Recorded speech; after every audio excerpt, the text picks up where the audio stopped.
All Stars Assemble! It's the Challenge Historian All Stars 2 preview extravaganza coming up right now.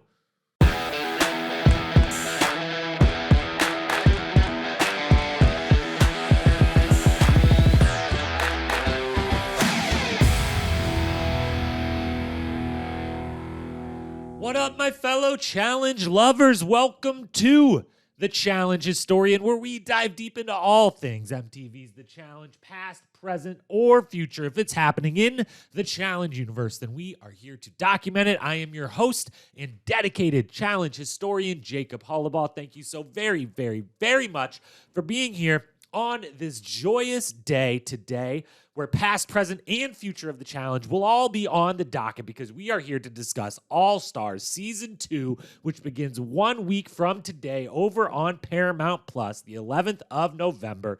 And it is truly amazing that we are here, considering it was only June of 2020. That's only 17 months ago that the We Want OGs movement was born out of the brain of the Godfather Mark Long. And to think in that short span of time, we went from hashtag on Twitter to full-blown social movement, to producers saying yes to filming, to putting that on our television screens, and now for a second time, twice a second season already, 17 months after that initial tweet. That is insanity of the highest order, and is also truly exciting and truly, truly wonderful. We are so grateful to the Godfather and every fan that made that movement happen in the first place. We're thankful to all of the behind-the-scenes people that are cutting the checks and giving the okays, the Buna Murrays, the Paramounts, the MTVs, whoever it is. Thank you for allowing this to happen and putting it on our television screens. We loved the first season of All Stars, and now we are back to talk about all things Season 2. Now, as for the agenda for this podcast, there is a lot that could be discussed about All Stars 2 and the Challenge universe in general. And if you've listened to the show for any length of time, even one episode, you know that I could easily talk about it all for hours and hours and hours and hours and hours and hours and no stopping in sight. But I don't want to do that because, well, I doubt that any of you have time for a 10-plus hour podcast or want to hear a 10-plus hour podcast. So even if I could provide one, we're not going to do that. So to make sure that it is not that, we will set forth an agenda and stick to it. Here is that agenda. First up, we are going to do what I will begin to call a State of the Challenge address. Every season preview, we will do one of these State of the Challenge address, where I discuss just kind of where the show is at in the current moment, especially right now with the two strands of the show running simultaneous to each other, where the show seems to be heading, the franchise is heading, the pros and cons of it all things of that nature. So State of the Challenge address up top. Then from there, we will get directly into All Stars 2 with a full trailer breakdown, followed by a full cast breakdown. Yes, all 24 returning All Stars getting a mention. Then a brief discussion of what we know so far about the house, the location, the format, the host. TJ, amazing as always. There we go. So far. And finally, we're going to end it all by then previewing what I'm hoping for, what I'm expecting, and yes, what I am predicting, as I will set power rankings going into the season and give my picks for who I think will make the final and the one person I believe will be walking away with $500,000 at the end of this. And I mean it, all 10. I'm going to predict all 10 people that I expect to make the final and the one that I believe will win it. No spoilers involved. I have done none of that online sleuthing. These are just purely predictions from one historian to another out there listening. So that is a lot to get to. But before we dive in, a few super fast housekeeping notes. First off, for the entirety of the season of All Stars 2, I will be doing episode recap podcasts. Those will be coming out every Thursday, which is why this one's coming out Thursday. 1 week from today, the first episode recap will drop. Same day the episode does, which is on Thursdays again, starting on the 11th, next Thursday, Paramount Plus. Stream it every Thursday. I assume that's midnight Wednesday, beginning of Thursday. They're available. I will watch them as early in the day as I can, and then watch them again, take some notes, record the podcast, get it out likely Thursday afternoon. So those All-Star Recap pods will be found in the same place. This pod has been found so far: Spotify, Apple Podcasts, YouTube, any podcast platform you use. I promise if you search Challenge Historian, you will find me there. And make sure that when you do, you hit that follow or subscribe button wherever you're listening right now. Go hit that follow or subscribe so you never miss an episode. Now, along with those Thursday recap pods for All-Stars 2, for at least 5 more weeks, plus however many reunion episodes there will be, there is going to still be Wednesday night Spies, Lies, and Allies recap pods as well. Those will always be done immediately after the show airs on Wednesday. We will film our podcast. We will get it out super late that night, likely, early in the Thursday morning hours. So you will be seeing these Spies, Lies, and Allies recaps pop up first late Wednesday, early Thursday, and then immediately after that, later that Thursday, the All-Stars 2 recap podcast. But that's not all. 2 podcasts isn't enough. So we will be having a 3rd podcast a week because along with the 2 recaps, we will keep our Review Preview Tuesday show, which formerly was a Spies, Lies, and Allies review preview, but now will transform from just that into a This Week on the Challenge review preview covering both Spies, Lies, and Allies and All-Stars 2. So 3 pods total a week, 1 each to recap the shows going on, and a 3rd one to preview both shows coming up that week. It's challenge content coming in hot all week long. 3 podcasts a week coming your way for the foreseeable future while both of these seasons run simultaneous to each other. Whew. All right. That's out of the way. Hope you are ready to talk all things All-Stars 2 because I sure am. So we're going to go ahead and dive right on in and get started with our State of the Challenge address. The State of the Challenge on this day, November 4th, 2021. 1 week out from All-Stars 2 in the back half of Spies, Lies, and Allies airing. Where is the challenge in the franchise at? So I'd like to start doing these at the beginning of every preview pod for any new season. I'd like to just kind of, be able to talk a little bit about where the show is actually at in the future. It might be a little more thought out, more formal sort of thing. Who knows? This one's going to be much more kind of off the cuff, and it hasn't been rehearsed in any way or really thought through that much, other than I have a lot of feelings on this subject, and we'll see which ones come out here in the next couple minutes while we talk about a few things. And some of this has been discussed by me recently on some of my Tuesday review preview shows during the Spies, Lies, and Allies season. But this is a good chance at the start of any new season is a great chance just to kind of assess where everything is, where fan sentiment is, where the franchise is going, where it's been, where it's going, where it is, opportunities, weaknesses, that sorts of things. So let's talk about a couple things regarding the state of the challenge, shall we? The beginning of all of this is simply this. It is if you're out there at all, if you're a fan of the show, and you do anything beyond just simply watch the show when it airs, which is probably the best way to actually go about this, similar to pretty much everything we do in life. You might want to just consume the content and then not go on social media, not listen to people like me drone on and on about it, although maybe just listen to me and not everyone else.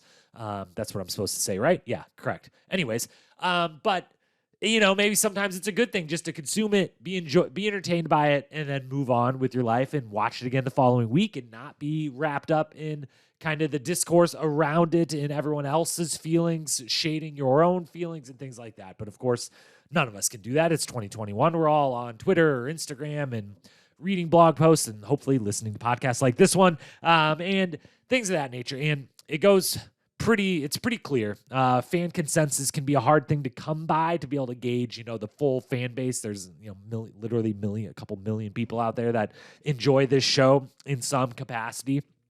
And so to get a consensus, a good view of all of them is tough. But I feel like we're kind of have it right now. And that is that the last couple of seasons, the regular seasons of the show, Double Agents and now Spies, Lies, and Allies, and even Total Madness before that, the enthusiasm for the regular show has kind of slowly waned a bit. It's ebbed and flowed over the entire 37-season run of the show, certainly.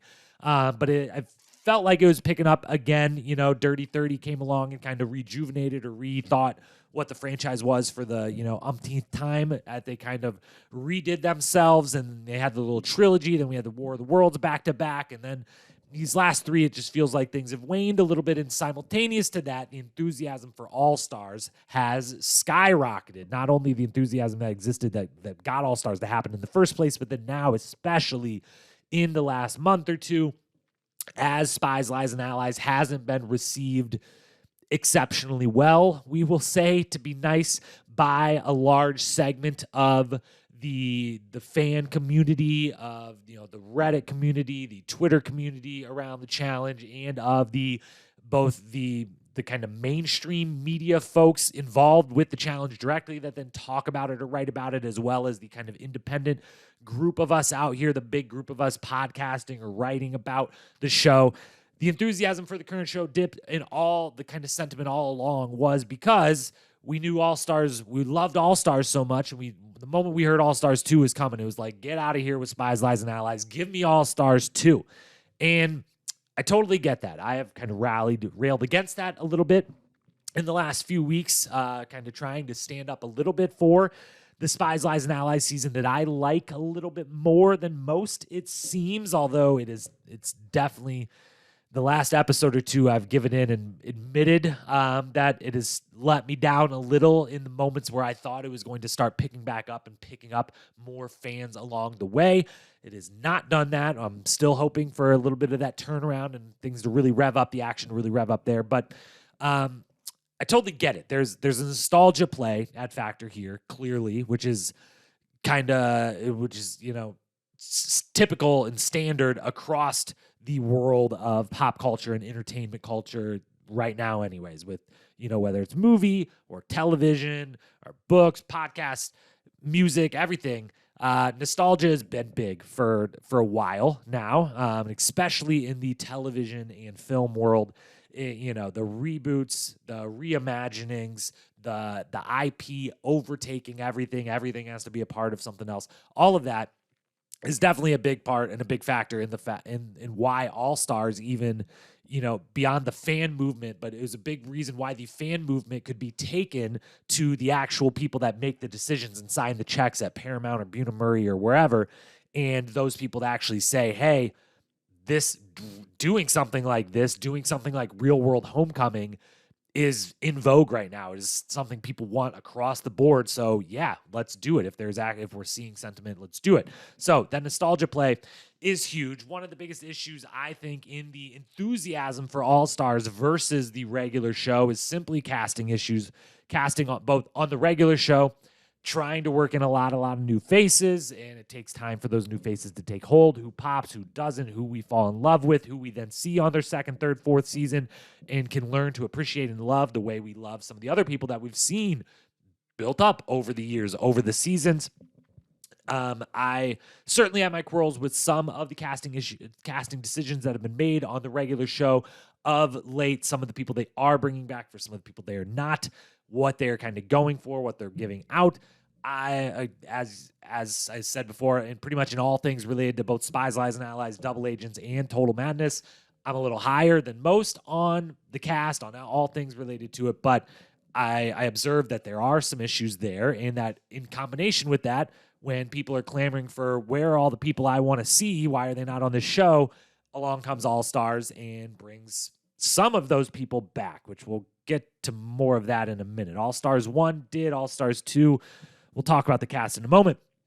But there's this enthusiasm, really, for me, it started and began with the biggest blown opportunity that the Challenge franchise ever made, and that was the opportunity that the pandemic presented to them. And I apologize for every one of us has been affected in bad ways by the pandemic. I don't like saying opportunity of the pandemic. I understand that an amazing amount of horrible shit has happened because of the pandemic that we are still living through and have been.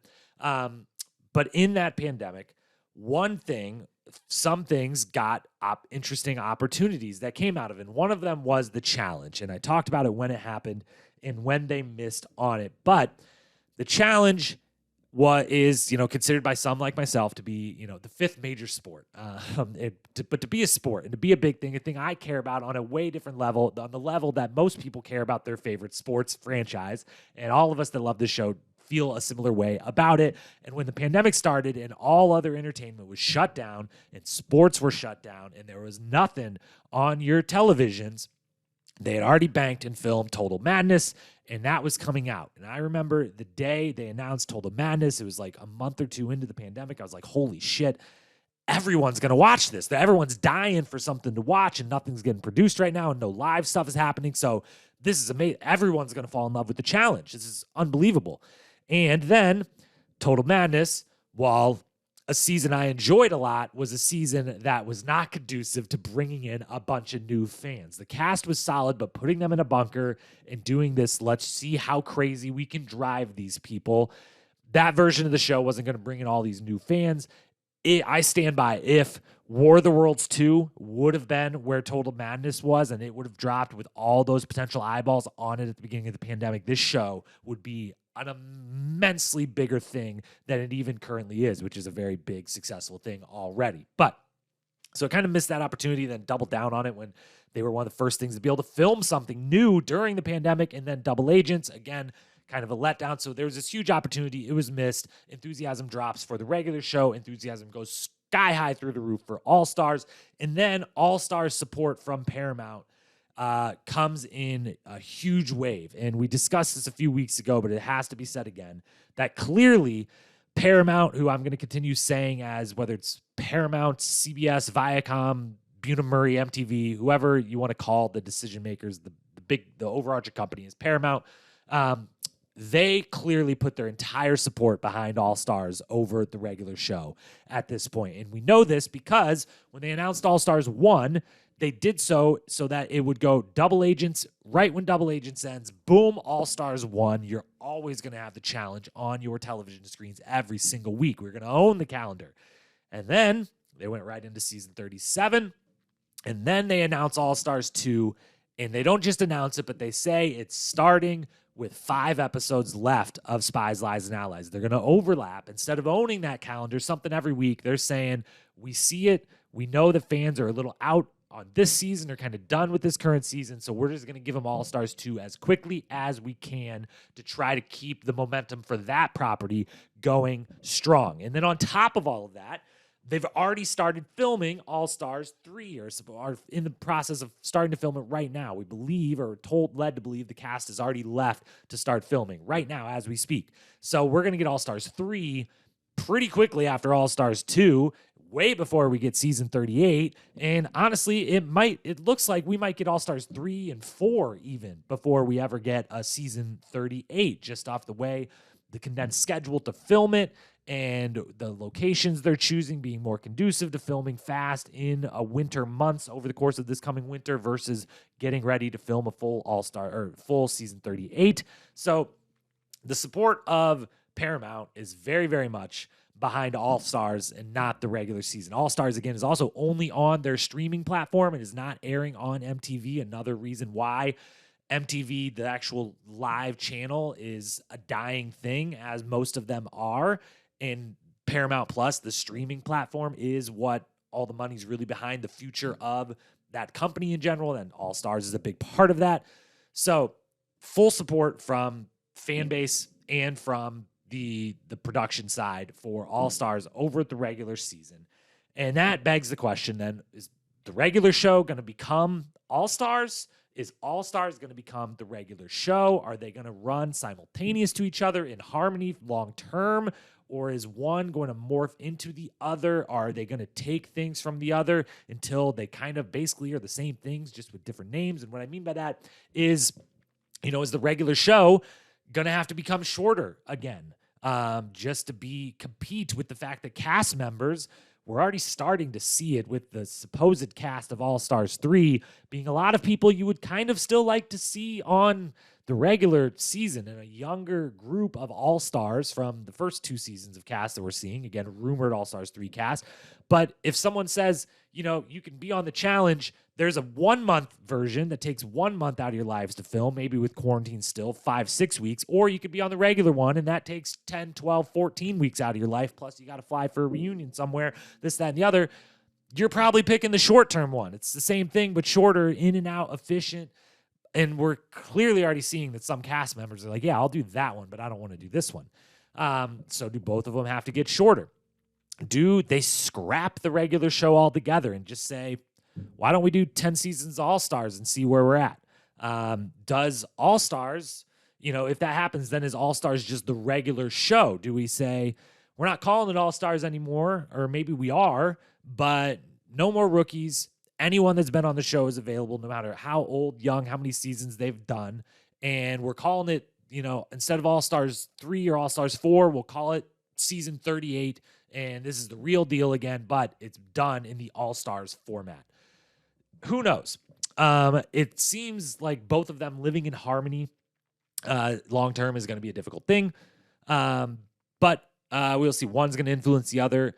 I'm guessing, and I definitely, not to get ahead of myself, but I have a pitch to solve any and all of anything that's actually wrong, which I know I'm making it sounds like there's a lot of things wrong, and there's not. We'll get to that too. But I imagine the show wants to get to season 40, bare minimum, that they're not just going to be like, you know what, it's All-Stars only from here on out, scrap the actual long version of the show, because they've already done 37 seasons.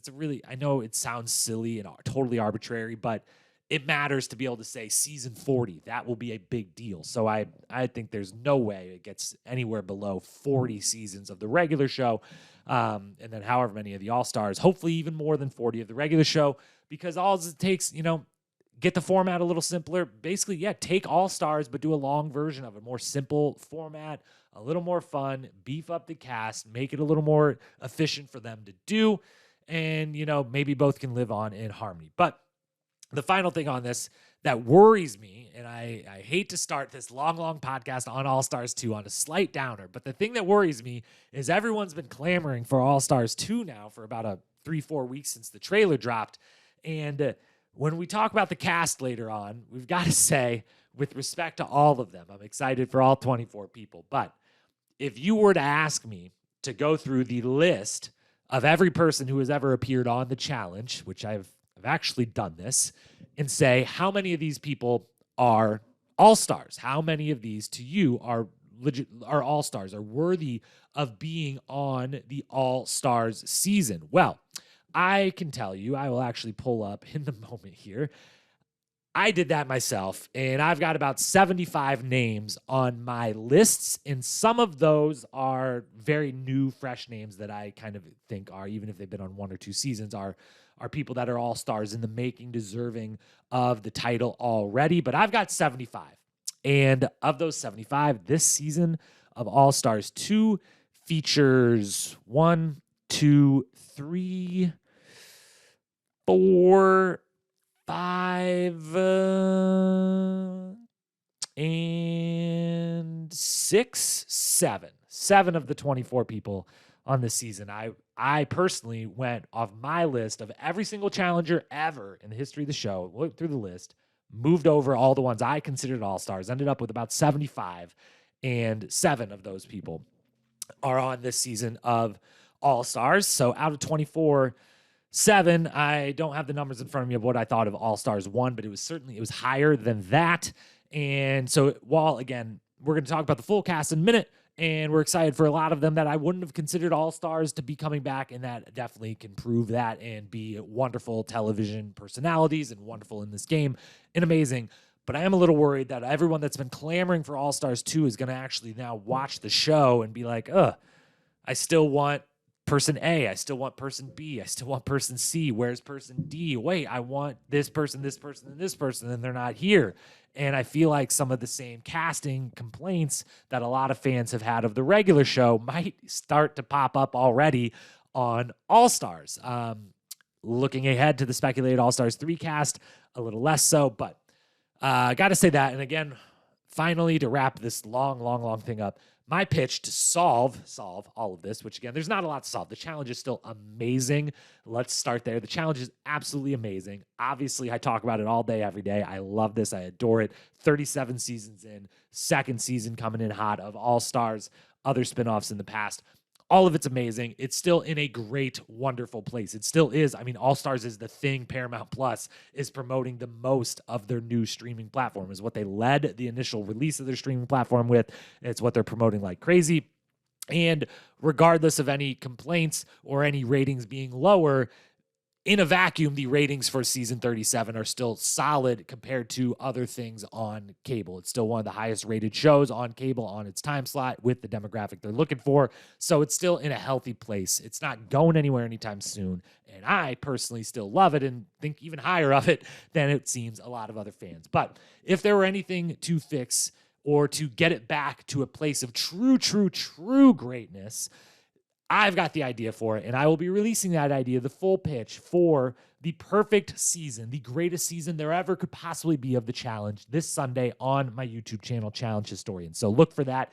Depending when you're listening to this podcast, it may already be out there. So that'll be coming on Sunday. That is kind of where the challenge is at right now. It's in a great place, but there's some interesting things going on with the enthusiasm waning and flowing from one property to the other. It'd be very fascinating to see where having both of these shows overlapping at the same time, where ratings go, where the audience's eyeballs go and their thoughts go and kind of the community around it goes. But if you're like me, you're just in love with the fact that we get to watch 2 different seasons of the challenge at the exact same time. That is amazing. So that's the state of the challenge. A lot longer than we expected. But with that, we'll move into purely talk of All Stars 2, starting with a full trailer breakdown of this wonderful, glorious trailer. A lot of amazing stuff in this and a lot of things to talk about. So let's do that now.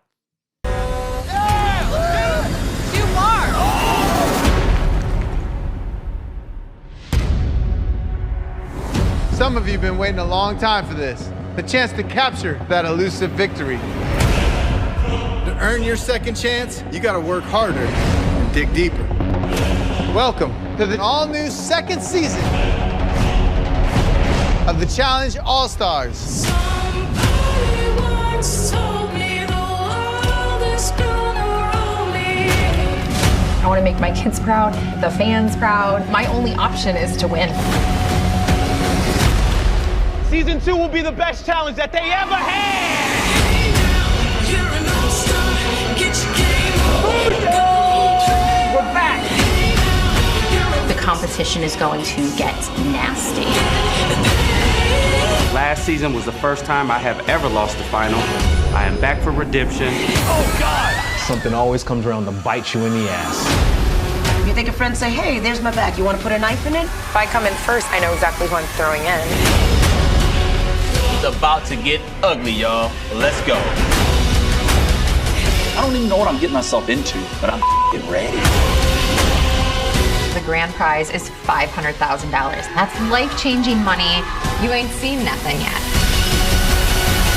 Please, please, please! The Challenge All-Stars, streaming November 11th exclusively on Paramount+. What a minute and a half of wonderful, wonderful content that is. That was the All-Stars 2 trailer. For those just listening, sorry, it's a little weird to listen to a visual trailer, but for those watching on YouTube, you just watch the whole thing there. And we're going to break down everything we just saw for 1 minute and 36 seconds there. This wonderful, amazing trailer for All-Stars 2. And a few notes on it from watching it that we have. We'll kind of avoid any of the notes that related to the cast, because we're going to talk about the entire cast here in a moment, right after we're done with this. So first thing, going in order as it happened through that trailer. We're not going to go second by second, but a lot of notes to cover in order of how they happened in that trailer that we just watched and or listened to. So first one, just to start it all off at the beginning and the very end, the Challenge All-Stars logo is still so dope and gives the perfect like Olympus gods vibe with the kind of like the clouds and the long horizon in the background of the gold words. It just looks beautiful. So to the design team behind that one, you did perfect. Then first real note about the footage starts and we get immediately challengers on boats, and more importantly on boats in the middle of the ocean with short sleeves and tank tops and shorts on, which means warm weather season, baby. Cancun, here we come. Yes. The best of all the many, many great places to have a season of the challenge. The best of them all. Anywhere in Mexico. It always works. It just always works. Mexico and Thailand kind of tied, but Mexico, number one. This one is in Cancun. Spoiler We'll talk about that later on. But it's a warm weather season. You see that immediately. They're on the boats. They're looking good. We start with shots of Brad and Darrell right off the top. They're leading the way with, here's two of the biggest All-Stars we have returning on this season of All-Stars. So good job leading with them. Then we get to the arena. Oh my God, the overhead shot of the arena. Every version of the elimination, the layer, the gulag, the arena, the whatever they want to call it any single time. I'm assuming they're calling it the arena. Again, that's what they did on All-Stars 1. It looks dope. It almost always looks dope, but it's always a good thing to know they didn't drop the ball in that one spot. I was about to say that one arena. That was horrible. So the arena looks sick. I love a circular fashion where it kind of makes the whole thing seem like this one little pit. Circles just work the best for these sorts of things. It looks amazing. And that's all we got on that. Then maybe the biggest note of the whole trailer that I've watched this trailer probably 25 times now, but on one of those rewatches when I actually was starting to take these notes was I had to stop, pause, look at it, rewind, look again, go forward, see it again in a different spot, go further forward, see it again. I wasn't buying it. It took me time after time of seeing it to buy it, but we're sponsored by Reebok now. What the hell? Where did Under Armour go? This is an Under Armour-based franchise. We are sponsored by Under Armour. We're the challenge, damn it. Where is the Under Armour gear? Why are they all wearing Reebok? And in combination with that, why does there seem to be a new logo for All-Stars, which is the horned skull, which looks exactly like the Project Rock logo, which is Dwayne "The Rock" Johnson's line within Under Armour, his fitness brand, which people like CT have been wearing on the current season of the show all season long. So we bring in what looks to be The Rock's logo from Project Rock with Under Armour as the new logo for All-Stars. But at the same time, we're sponsored by Reebok now. What the hell? No shots at Reebok. Wonderful clothes. If you wear Reebok clothes, they're great. Wonderful, wonderful company, wonderful brand. But Under Armour. We've been Under Armour before Under Armour was cool. The challenge was Under Armour. As Under Armour picked up bigger and bigger names, bigger and bigger market share, became more and more of a straight-up steadfast competitor to the Nikes of the world. The challenge was there the whole time. The challenge was there before Tom Brady, before Dwayne "The Rock" Johnson, before Jordan Spieth, before Steph Curry, before Chase Young, before all the Olympians, before Elena Delle Donne, before all of these other unbelievable athletes. You had the challenge. You had the CTs, the Johnny Bananas, the Cara Marias, the Anisas of the world wearing Under Armour. Now we're ditching it. Is this just for All-Stars? Is this or you think the crowd is older? The All-Stars crowd is older, so we go with a different brand to kind of, what's going on? But that shook me, obviously. That had me shook. It's gonna take a lot of getting used to the Reebok logo versus the Under Armour logo. Anyways, back to the trailer itself then. Dope cover of All-Star by Smash Mouth. Really, really enjoy a good cover song for your trailer, movie, television show, anything. Love a dope cover. This is a fantastic one. If this is available somewhere out there, please point me that way. We then get Nehemiah giving the toast. Nehemiah taking the mantle of Johnny Bananas of All-Stars, I guess, is leading the toast out by the pool, claiming this is going to be the best season they ever did of the challenge. Lofty expectations to set for yourself, but shout outs to Nehemiah for taking up that role of he's kind of there's 7 or 8 of them or so back from All-Stars 1 onto All-Stars 2. He's kind of taken up the lead as kind of the standard bearer of the All-Stars platform potentially here with that. So always love seeing a nice toast at the beginning of a season. We talked about the new logo, the horn skull. Looks like Dwayne "The Rock" Johnson's Under Armour logo, but don't know. But it's everywhere. It's on the front of the semi-truck that we see. It's it's big, painted right below where everyone stands in the arena. We see it in multiple different I assume, daily challenges they're playing. So we see it everywhere. So it seems like that's a legitimate the logo for All Stars now. We see trivia, we see eating, we see puzzles, we see water, we see heights over water, we see 2 people eliminations, 1 person eliminations, we see a basketball hoop over water where you jump and dunk it on your way into the water.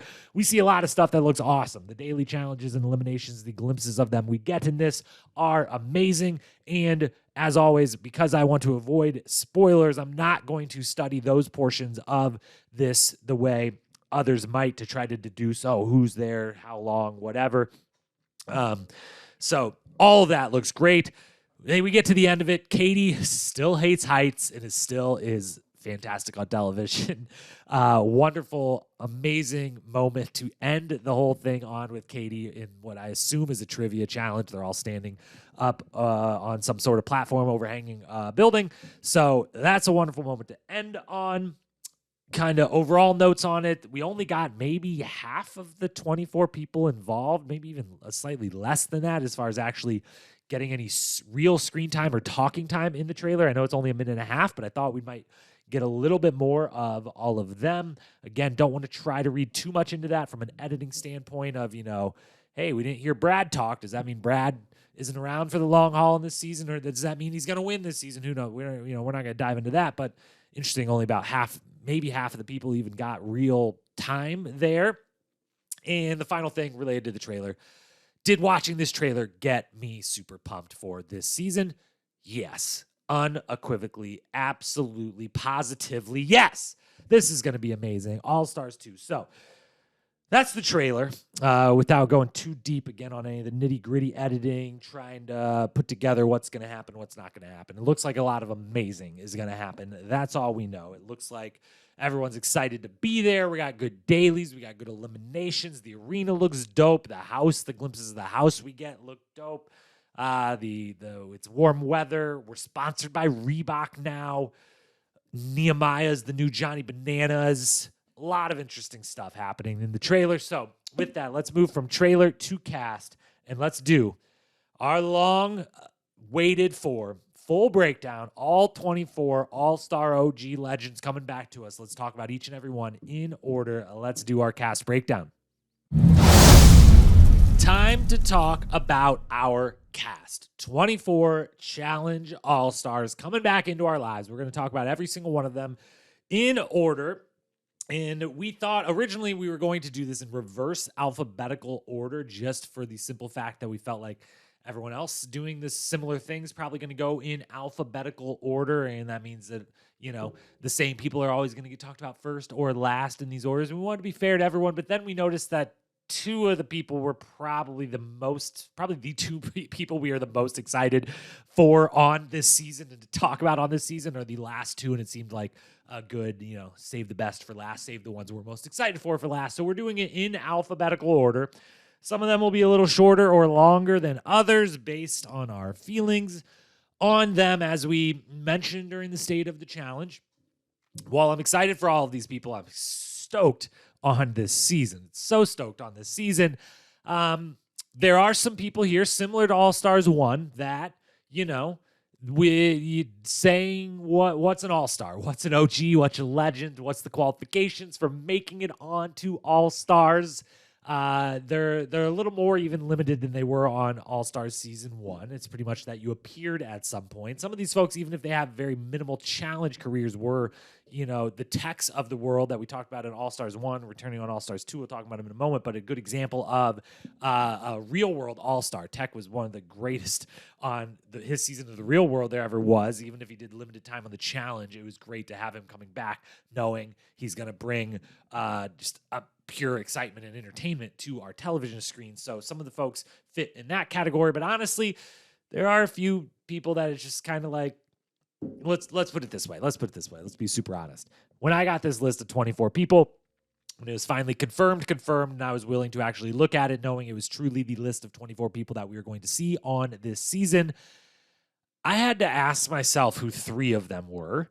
And as someone who calls himself a challenge historian and who watches old seasons all of the time and who feels like anyone worth talking about on this show, if you said their name, I would be able to tell you 2 or 3 highlights of them. If I've got to ask who 3 people are, that's not a great start. But It is a great cast. And we're going to talk about each and every one of them, even those three people who at first I didn't quite remember just off of their name. But then once I did a little digging, a lot of memories did come flooding back. And so let's talk about each and every one of these people, starting from the top. No time limit per person, but we will try to move rather quickly. 24 people. I know I've already talked a long time on this podcast, and it's going to take a while. So we'll try to go as quickly as we can, starting from the top with number 1. First up is Ayanna Mackins, who originally showed up on our television screens in Road Rules Semester at Sea.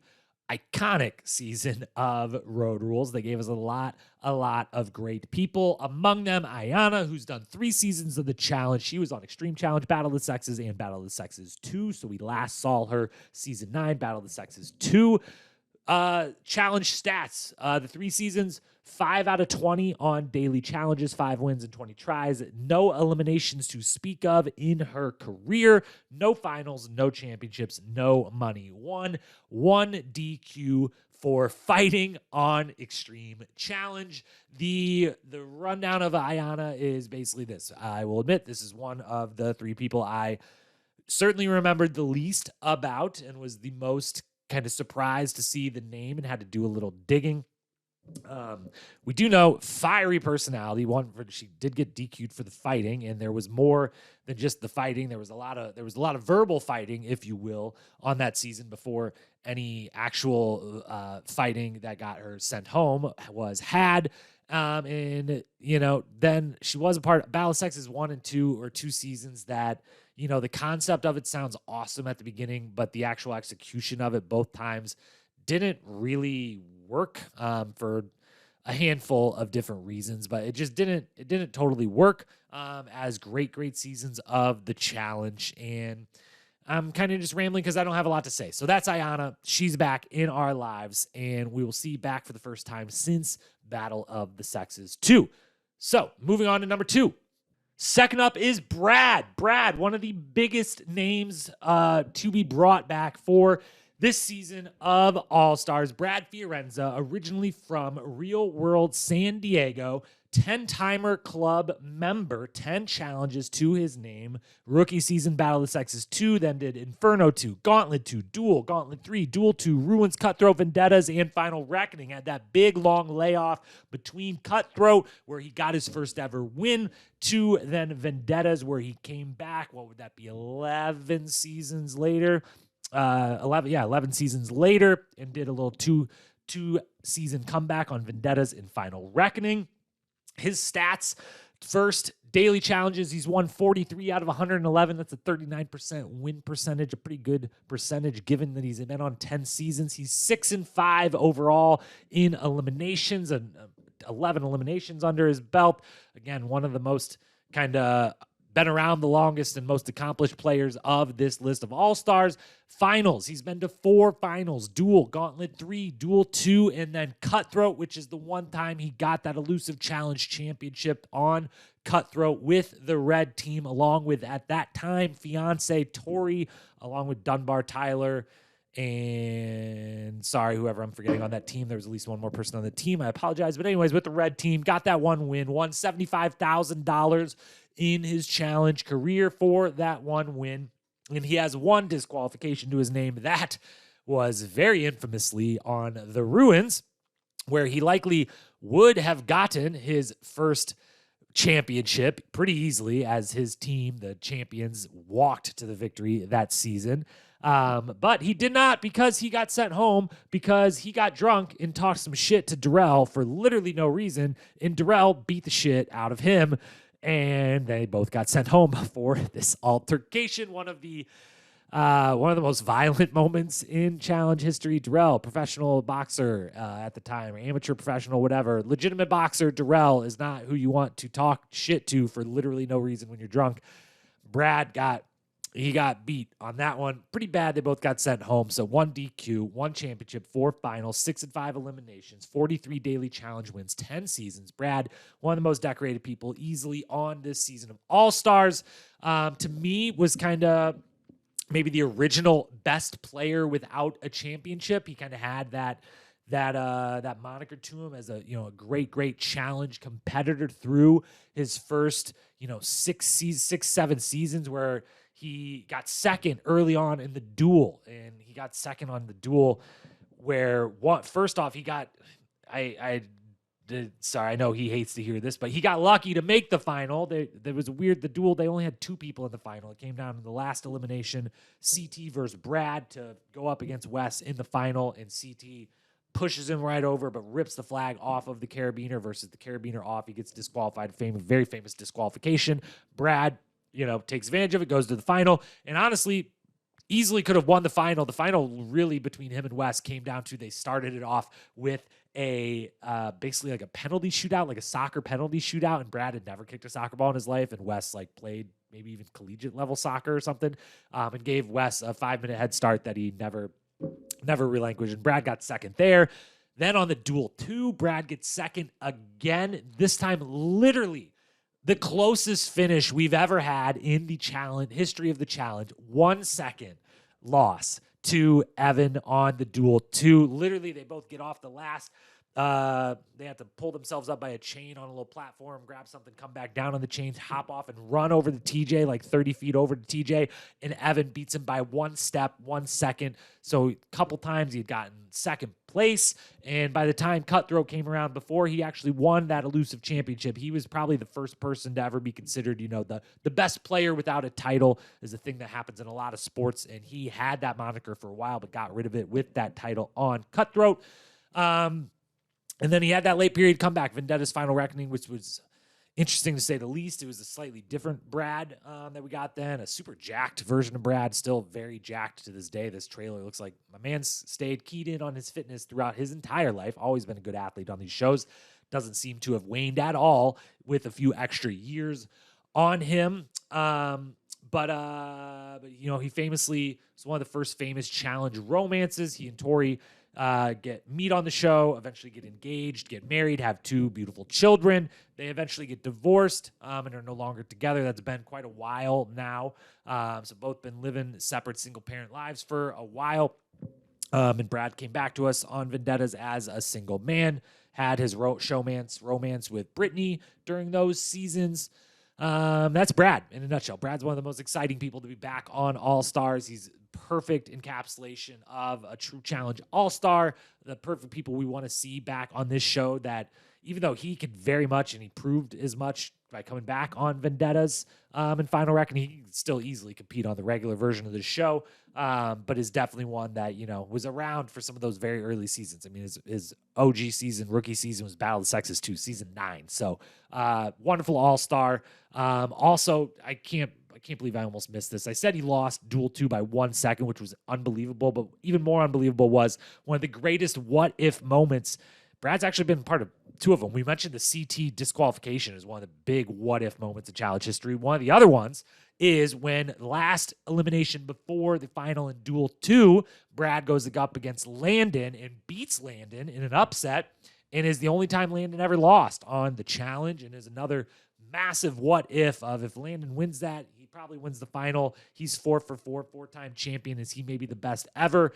Brad's the one guy who ever took Landon down. Incredible and win. That is Brad in a nutshell. So let's move on to our 3rd challenger. Next up, we've got Casey. Casey Cooper coming back originally from Fresh Meat Season 1. She did 4 seasons of the challenge: Fresh Meat, Duel, Gauntlet 3, and Ruins. 13 daily challenge wins out of 43 chances. She is 5-3 in eliminations, 1 finals. That was on her rookie season of Fresh Meat with partner Wes. 0 championships, $10,000 won, 0 disqualifications for Casey. Most famous easily for that season of Fresh Meat, where she was brand new to the challenge, as was her partner Wes, who was her alumni partner, but was only at the time a real-world alumni, had not been on the challenge himself. Wes was an interesting character on that season, to say the least, and Casey famously had to put up with a whole bunch of shit from West. They very famously went 5-0 in Exiles with a lot of yelling, a lot of ugly yelling coming from West towards Casey during those Exiles. They got it done. She put up with it with pure grace, made the final, didn't quite get the win on that season. Other highlights of her, mostly she's just a lovely person. She was just an awesome person on all the seasons she was on. She was very gracious, both in Gauntlet 3 and the Ruins, about when it was her time to go in, or not trying to talk herself up as something that she wasn't, but holding herself well, competing hard, being a wonderful person, one of the kind of OG, like, man, that just seems like a really nice, like, actual, like, good person. And we don't always necessarily see the people that come through on these shows is like, wow, they just seem like a good hang, a good person, a good human being. She seemed that. Got to be mentioned.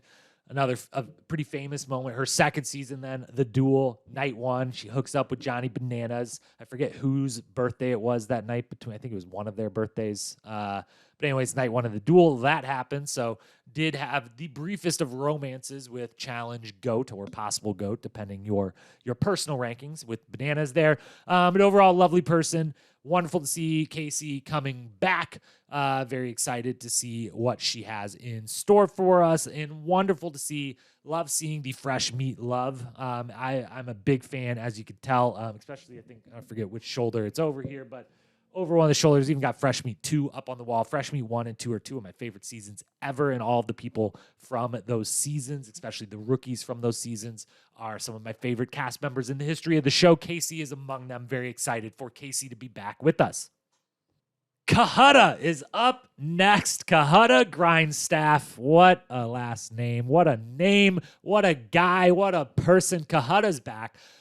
I said the two people I am most excited for are the last two people we'll talk about on this list, but if anyone almost broke into that top 2 and might be sitting in third, as far as who I'm absolutely thrilled to see back in the challenge world, it is Kahutta.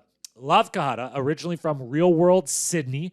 Did 4 seasons of the challenge, The Island, Ruins, Free Agents, and Bloodlines. So spread his out over kind of a 10 season span. He did his 4 seasons of the show. Only 4 daily challenge wins out of 17, so 24% daily challenge win rate.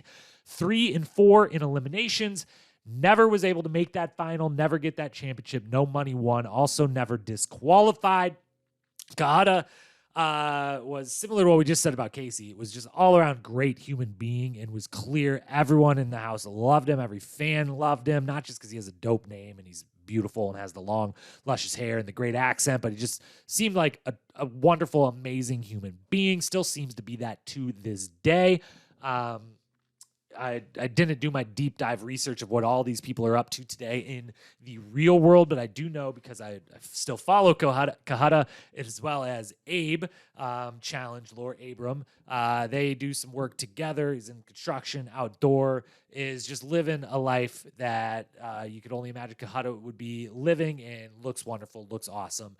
Very excited to have him back. Probably his different highlights from his time. Again, never got that final or championship, but did have some legitimate highlights throughout. He always had kind of a little on again, off again thing going on with Kelly Ann, who was on his season of Real World Sydney. And then they did, I believe, they were on the Ruins together for sure, where it was a little interesting, little love triangle-ish coming around, with Wes and Kelly Ann being together on the Ruins, and Kahutta being there and being a better person on that season than Wes was. And also his probably maybe most famous moment was beating Wes on Ruins. At the time, a monumental upset, and that has nothing to do with any slack given to Kahutta, but just simply at that time, Wes had never, he maybe had lost once before. I don't, maybe he had it. Wes was the true elimination king at the time. He had went 5-0 on Fresh Meat. He had at least won the brutal pole wrestle versus Derek on the duel, if not couple on the duel. And when he was on the Ruins, he was put in over and over. He won his first 2 or 3 of that season, and then Quijada was the one who finally beat him in a game Wes had already played before that season, where they had to. It was kind of a version of Not So Fast almost, but where they were attached to a rope that had been wrapped around a bunch of poles throughout this long course, and they had to work their way through the course and untie the rope. But beating Wes in that was a huge, huge moment, probably as great as victory in his career. But Quijada's back. It's been a while since we've seen him. It's been since Bloodline, so a little more recent than some of the others, but still, 10 seasons ago at this point. So super excited. Couldn't be more thrilled for Quijada to be joining the cast of All Stars 2. Then we've got Darrell Taylor, back yet again, originally from Road Rules, Campus Crawl. Up there with Semester at Sea for maybe the most iconic cast to come out of the Road Rules franchise, that Campus Crawl cast, iconic, absolutely. Darrell has done 9 seasons of the regular Challenge Plus All-Stars 1. It should have been said up front as far as the stats are considered on all of these players. They are not including All-Stars 1 stats. So Darrell, 9 seasons. Gauntlet was his rookie season. Then Inferno 2, Fresh Meat, Ruins, Fresh Meat 2, Invasion, Dirty 30, and most recently Double Agents. Came back out of pseudo-retirement to come out on Double Agents. And then, of course, on All-Stars 1, where he got second place in the final, the first final he ever lost. Famously, very, very famously, Darrell Taylor, 4 finals, 4 championships to his name. They were Gauntlet, Inferno 2, and Fresh Meat. His first 4 seasons, 4 for 4 champ. And then, famously, 1 disqualification for punching Brad in the face repeatedly on the Ruins, as we previously mentioned when talking about Brad. And that was his 5th season, where he easily would have walked his way with that whole champions team to his 5th straight title. He then goes out first on Fresh Meat 2. He then goes out kind of late on Invasions, late-ish on Dirty 30, and early-ish on Double Agents. So the myth, the original GOAT, Darrell Taylor, who, just to finish his stats here, 39 daily challenge wins out of 88. That's a 44% win rate. That's very good. 6-3 in eliminations. And again, those 4 finals, 4 championships, $258,055 won on the show.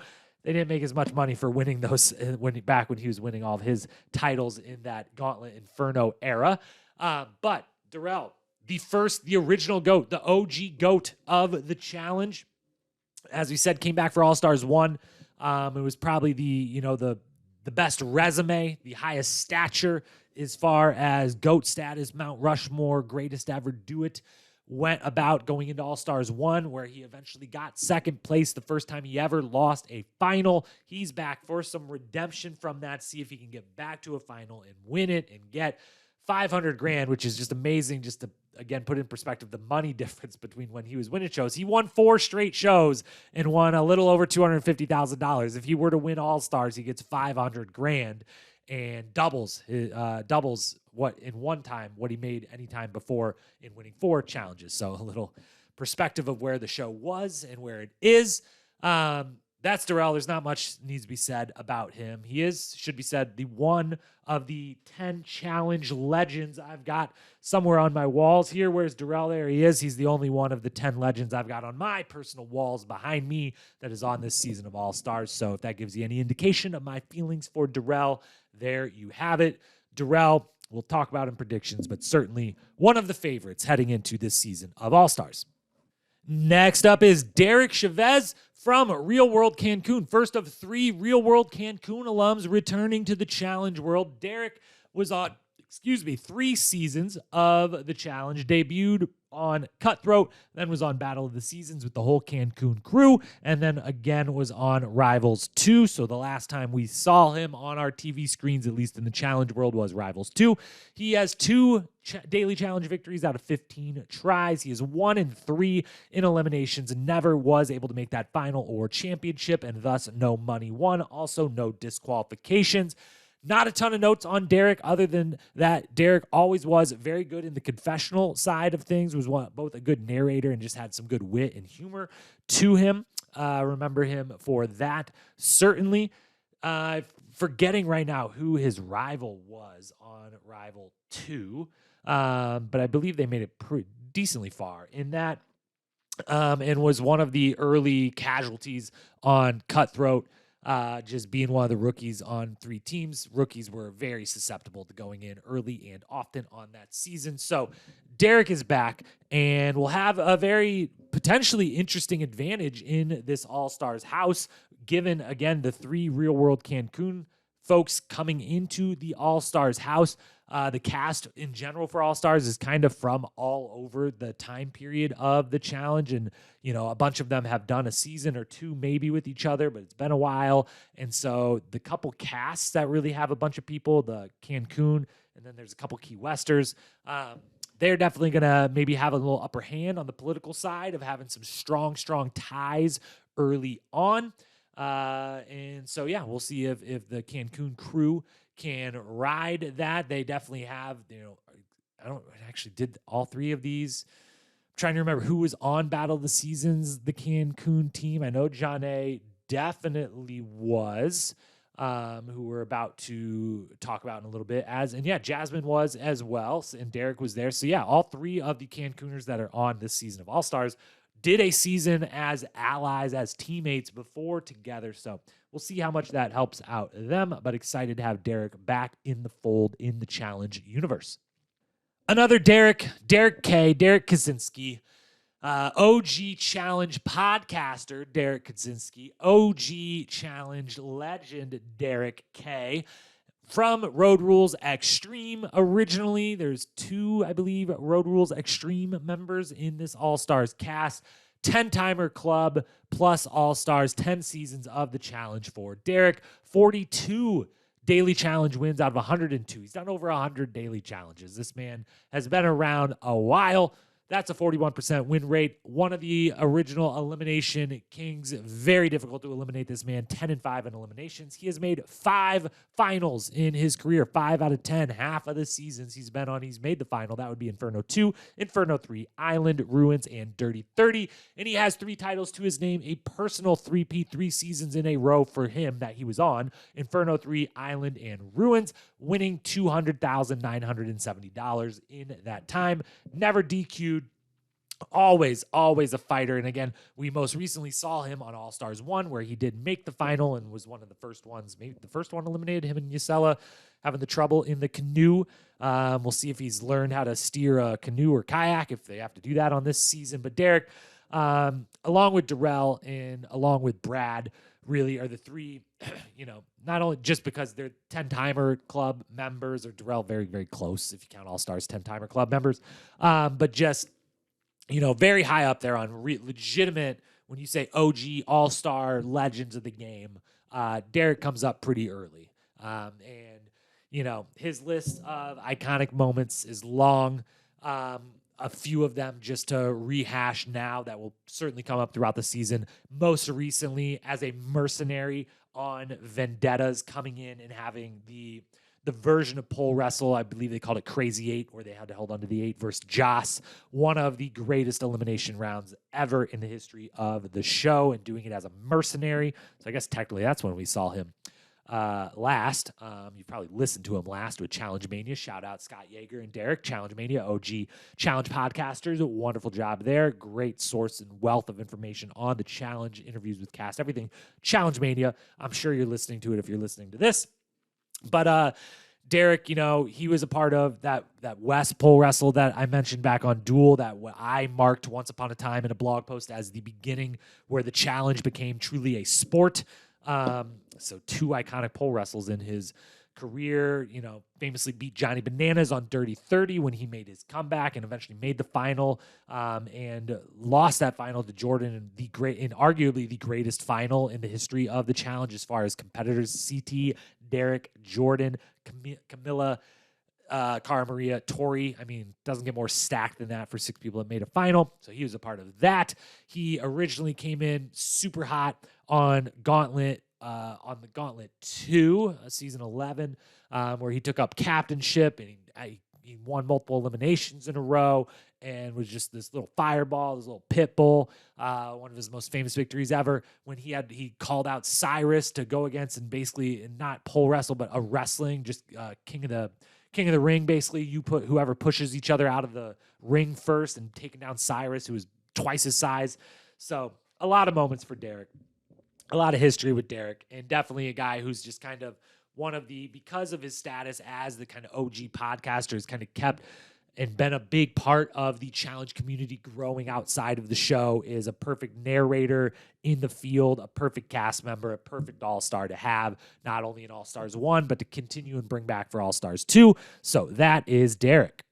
Moving on, we've then got Janelle Casanave. I think I'm saying that right, Janelle, from Real World Key West, one of 2 Key Westers coming back. Another, we got to say, from another one from an iconic cast of a show. I guess it's kind of making sense now as I look through this as far as all-stars they're pulling from. They're looking not just at the challenge, but definitely who are the greatest casts we've ever had. And they're representing a lot of them on this season between Key West here and Cancun and the Road Rules, Campus Crawl, and Extreme, and Semester at Sea. So we're pulling from a lot of iconic cast. Key West among them, Janelle among those. She did 2 seasons of the Challenge, Inferno 3 and Gauntlet 3, where she won 12 out of 23 daily challenges. Great, over 50% win rate in those daily challenges.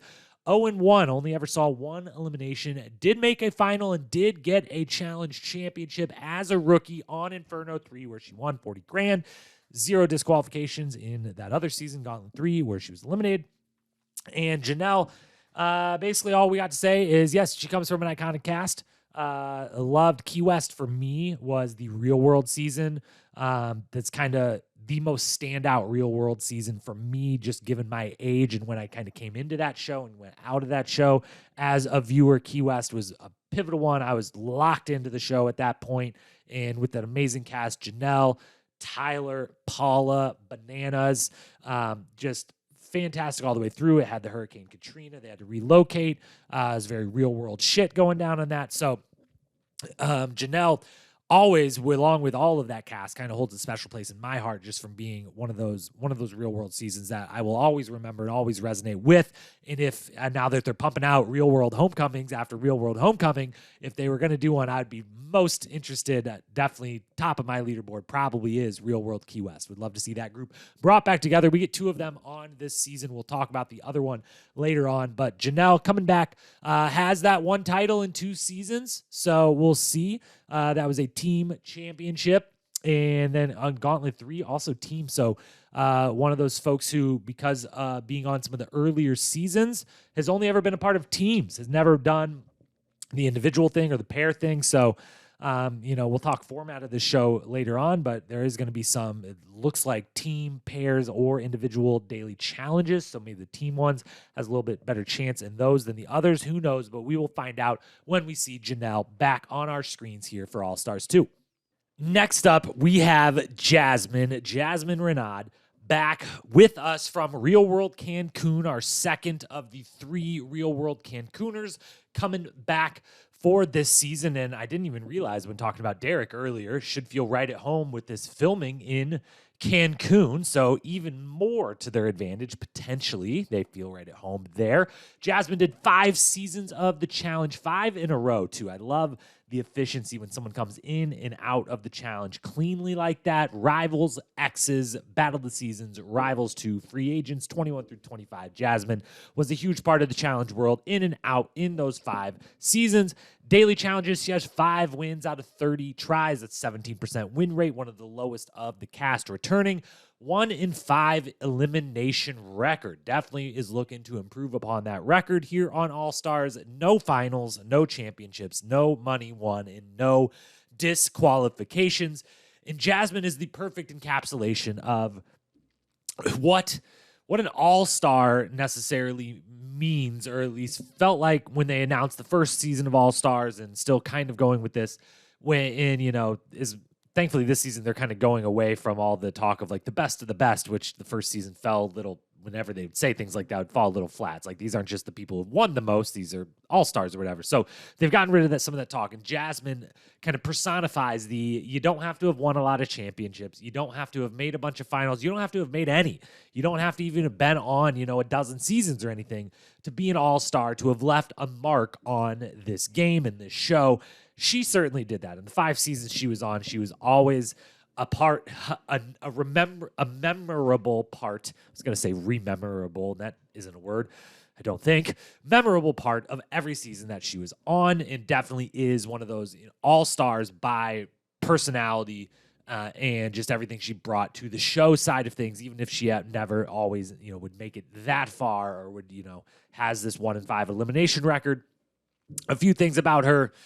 Always the fighter, the scrappy mentality, which I'm interested with folks like that now that there's some years have passed, they're a little older, they're maybe more mature, they maybe have children or families. I did not do the proper research on all these people. I have no idea what Jasmine's personal life is, but is always to know, has that left, or is that always there? Is that scrapper mentality, that fighter mentality, that, being the small person in the room all the time, getting called out because of your size all the time? Does that ever leave you with age, with maturity, with just life advancing or not? Interested to see what she has in that department. And her fighting scrappiness was always in the game, in those eliminations. They were always hard-fought eliminations, even on the losing end or daily challenges. But it also went in the house. No one was going to say words to her without her saying words back. She was happily going to be involved in whatever was going on in the house. She famously, maybe the time I've laughed the hardest in the history of watching this show, and maybe it's just a little recency bias because I've been rewatching this season a couple times recently, but on Free Agents, she had the iconic first episode, first confessional, first time on the screen, comes in and says, "I want to be the challenge whore. I want dick and balls all day, every day." Incredible stuff. And it was truly unbelievable. I'm guessing her tone has changed a little bit. That it was a one season thing, and hey, she was owning it, and so go for it, girl. But yeah, it really just came around to with her always. She was just a little smaller physically in the shows where she would kind of get. It wasn't even that she could have beat some people. It wasn't like she was that the worst one there competitively in any stretch of the imagination. But she was also kind of one of the first people to always be the let's keep her and then use her as a specific target for some of the more physically dominant players of the game to know, like, I like Jasmine, I want her in the house, but also I would not like her in elimination yet, because if I have to go into elimination, maybe I would want to go against her. So I feel like she was one of the first to be kind of targeted in that specific role. But anyways, lovely to have this woman back on our television screens and in our lives. That's Jasmine. Let's now move on to a returning champion, and that is Jody. Jody Weatherton, back from originally Road Rules Extreme, 3 seasons of the challenge, Inferno 2, Gauntlet 2, and Duel. The last time we saw her was on Duel and was winning Duel. 2 finals to her name, 2 championships to her name, Gauntlet 2 and Duel. She went out as a 2-time champ before leaving the show until now. She won $176,666 between those 2 wins. She was 0-1 in eliminations ever. She didn't have to face an elimination in either Gauntlet 2 or Duel on her way to a win. The only time she ever did on Inferno 2, she lost to Veronica in an elimination. And the main things to say about Jody: 1, it's great to have champions back, and a 2-time champion at that. On the female side of the ledger, there isn't any, it's really just Johnny Bananas and CT are just way out in front of everyone else with 7 and 4 and probably 5 coming soon here for CT, but way out in front of everyone else on championships. To have 2 or 3 is basically elite territory, high rarefied air territory. Anyone that's won multiple, there's not a whole lot of them. She is one of them, and she did it in 3 seasons. And she, if memory serves correctly, it's hard to think through, but I don't think there was in the first 12 seasons. The Duel was the first individual season that the challenge had ever had, and which makes her the first ever individual female championship title holder, with winning the Duel alongside Wes as the male version of that on the male side. But she won the Duel, and she won the final pretty convincingly. But again, she didn't face an elimination to get there, so the political game always definitely strong. And with her, the biggest question isn't even about All-Stars 2. It's about, if she would have done another season or 2, maybe got another win, where would she rack up in the, the greatest of all time to do it? runnings because on the female side of that equation, her name's not going to necessarily come up in that conversation, except for maybe some honorable mentions, just because she has 2, but only doing the 3 seasons. Leaves her a little bit lower on the totem pole than when talking about the Cara Marias, the Evelyns, the Laurels, the Paulas, the Emily Schrams of the world.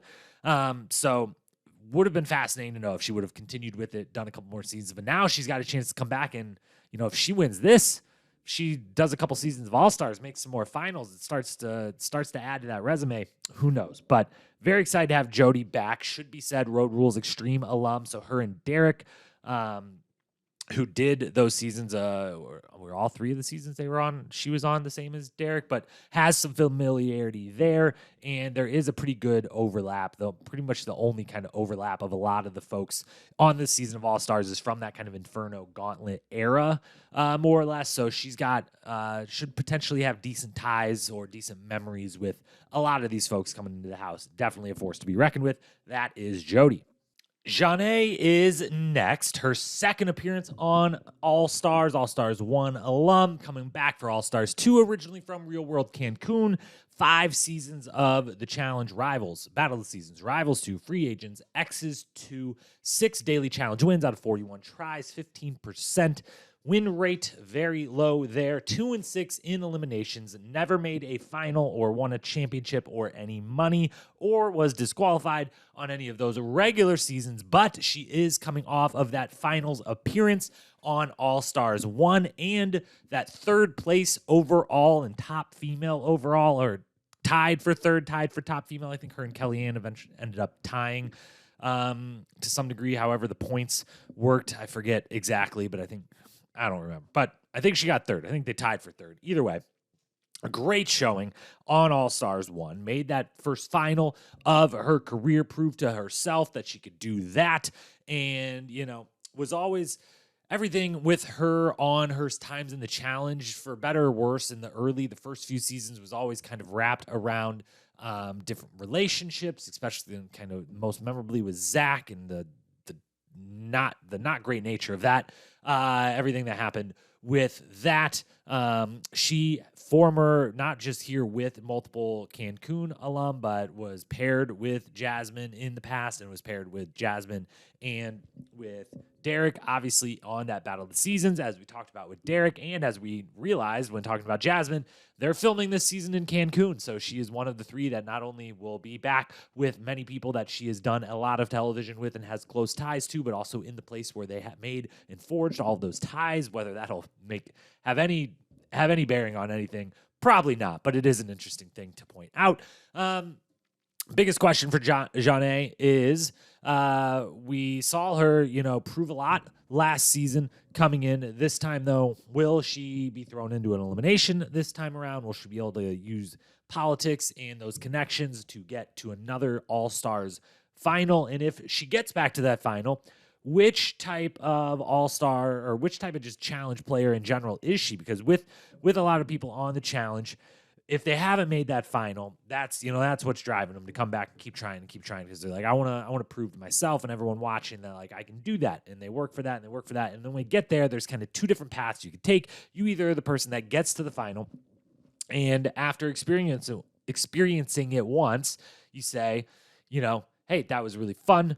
I enjoyed filming that. I enjoyed being back on television. I enjoyed making a little bit of money, and I'd like to do that again, and nothing's going to necessarily change about my approach to it or my training for it or anything like that. Or the other way it could go is you get to the final for the first time, you have that breakthrough, and then you get there, and afterwards you're like, all right, I've got to win now. I'm coming back. I'm picking up, I'm going to walk up and down some mountains on every other weekend. I'm going to pick up running or jogging or power walking. I'm going to get in some cardio shape because I've got what it takes to get to that final, but now I need what it takes, that last piece, that last big endurance piece that it takes to win any final, we assume at this point in any version of the challenge. That endurance is always that final step. So is she coming back with a little secret cardio hobby on the side, driven to not just make another final, but try to win that final?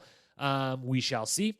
but definitely one of the many coming back from All-Stars 1 to All-Stars 2, and a great choice for that. She did a wonderful job on the first season, and I expect nothing but the same on the second season. That is Janae. Then we've got Katie Cooley. Katie Cooley, which before we say anything else, MTV, get your shit together. Katie Cooley, not Katie Doyle.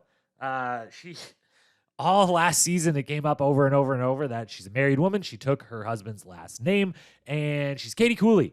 And everyone remembers her so well because Katie Doyle, she was such an all-star, such a kind of legendary figure in the world of the challenge. Everyone knew her last name, but, and it's happened yet again on MTV's very page that I'm looking at right now, where they have the cast listed out on MTV.com. The other women in the group that have last names have changed since the time we would have known them from their days on the challenge way back when. Their last names are updated. Katie's is not.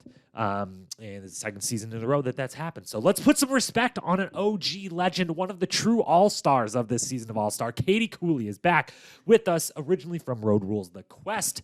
9 seasons of the challenge, plus the All-Stars, so 10-timer club, depending how you count them up there. Started on Gauntlet, then Inferno, Battle of the Sexes 2, Gauntlet 2, Fresh Meat, Gauntlet 3, Duel 2, Ruins, and ended her career for the time being then on Cutthroat, where she got to play, I believe she was one of the ones that got to play the game where you slap each other in the face with a fly swatter. Unbelievable game. They should legitimately bring that back to the elimination ring.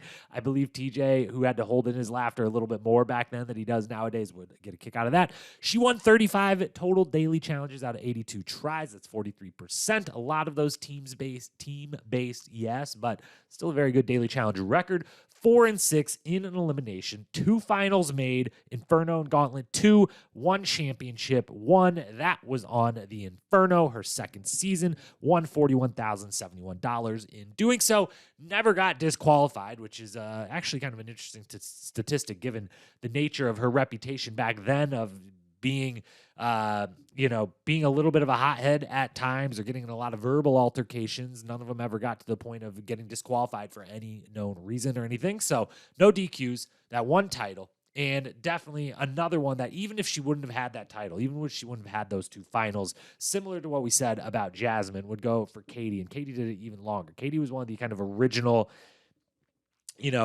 she's an all-star purely because she is wonderful on television. She is just so entertaining and such a hoot to have in the house, and everyone in the house clearly both loved and at some specific times, depending who's been drinking what, how late in the night it might be, would also get very upset or get in verbal arguments with her, but just brought a lot to the show.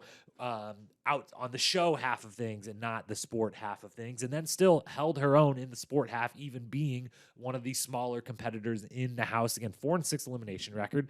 Nothing to snuff at. 4 elimination wins, 2 finals, a title. So decorated and definitely had a wonderful career, amazing career, and was awesome on All-Stars 1, where she eventually lost with partner Letarian, who was great and who's the only one. If you remember back to All-Stars 1, once Katie knew she was going in, at that point of the season, they got to pick the person to come in with them to be their partner with them, and everyone was pleading with her not to be their partner, and Letarian was like, yo, I'll ride with you.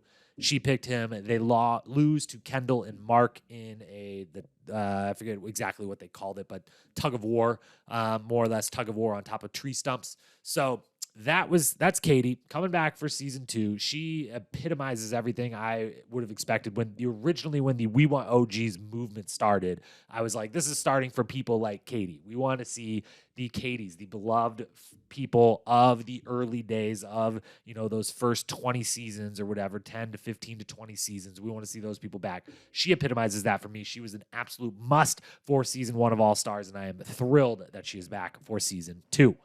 Then we've got Kendall Darnell. Again, respect on Katie Cooley's name. We have the updated Kendall last name of Darnell on there. So Kendall is back. Road Rules Campus Crawl along with Darrell coming in from that iconic Campus Crawl cast. only did one season of the challenge prior to All-Stars 1. Of course, that was the Inferno, where her and her team won 10 out of 15 of the daily challenges. That's a 67% win clip. She went 1-0 in eliminations on that season, and went to the final and won the championship and won $32,500 without getting disqualified, of course. Those are her stats. She was one of the one-and-done champs. We talked during last seasons of All-Stars, one of the first kind of history corners, history lessons we were doing at the end of every recap episode of that season. We did a full little 10 to 15 minutes on one-and-done champions. Kendall was one of those who put her perfect record on the line last season on All-Stars 1, where she did have a real solid showing to start. She was kind of slowly but surely became one of the targets, almost borderline villains of the house, without ever really doing anything other than really just doing a lot of yoga out by the lake, which, given the place they were at, was freaking beautiful. And I would have doing the same thing, except I can't really do yoga, at least not in any way near as well as she can. But was definitely kind of one of the physical threats on the female side in All-Stars 1. She beat Trishelle in Not So Fast early in the season, and then with Mark beat Katie and Laterian, as we just talked about in that Pull Me Over, the tug-of-war game, and then lost in the big upset at the very end of the season, right before the final, lost with partner Nehemiah to Big Easy and Yesella in Ring Cling, which was an interesting game that they were definitely the heavy favorites going in. And Big Easy, to say nothing of Yesella's performance, where she ends up injured in it, but Big Easy puts on a hell of a performance and just beats him basically on his own. That was amazing by him, and was a bummer for Kendall, who seemed to be if anyone kind of had a star turn on All-Stars. Again, I know, it's called All-Stars for a reason, but as we've alluded to and outright said a couple of times, not every single person on this show is necessarily the first people you think of when you think Challenge All-Stars. But so given that, it allows for some of these people coming back to truly have like star turns. And I feel like she was the one on All-Stars 1 that had a star turn, where it was like, oh, shoot, this one-and-done champ coming back from a long time ago. Don't remember a whole lot. She was part of an iconic cast. She's cute. She's fun. She won one. She had a relationship with The Miz. There's some things to remember, but it was only the one season, and now she's coming back, and now we get another whole season of her in the present day, and she kind of becomes a star in front of our eyes. So it was a very clear and obvious pick to, like, if she wanted to come back, bring her back for All-Stars 2. On the physical side, definitely one of the threats in the house on the female side of things. Again, she does yoga like 24/7 when they're not actually doing competitions. That helps a lot. And definitely proved herself in the eliminations, going 2-1 last season. So that's Kendall. Definitely, we'll get to the power rankings at the end, but there's a good case to be made that she will be on the female power rankings. But, she lost that perfect record in All-Stars 1. See if she can regain those winning ways on All-Stars 2. Another returnee from All-Stars 1 to All-Stars 2 is Laterian Wallace, who is our next challenger to discuss. Originally from Road Rules Maximum Velocity Tour, 3 seasons of the challenge: Extreme Challenge, Battle of the Sexes, and Gauntlet. 13 daily challenge wins out of 29 tries. That's a 45% win rate. Not bad. Laterian 0-1 in eliminations, 1 finals, 0 titles, 0 money won, 0 disqualifications. And then, of course, none of that includes All-Stars 1, where he came in, went into the very first elimination at number 1 of first episode, and has to pole wrestle against Ace and absolutely beats Ace into the ground. It's just brutal and clear show of strength and determination from Laterian that really, and he, along with Kendall, it's interesting that these two are back to back.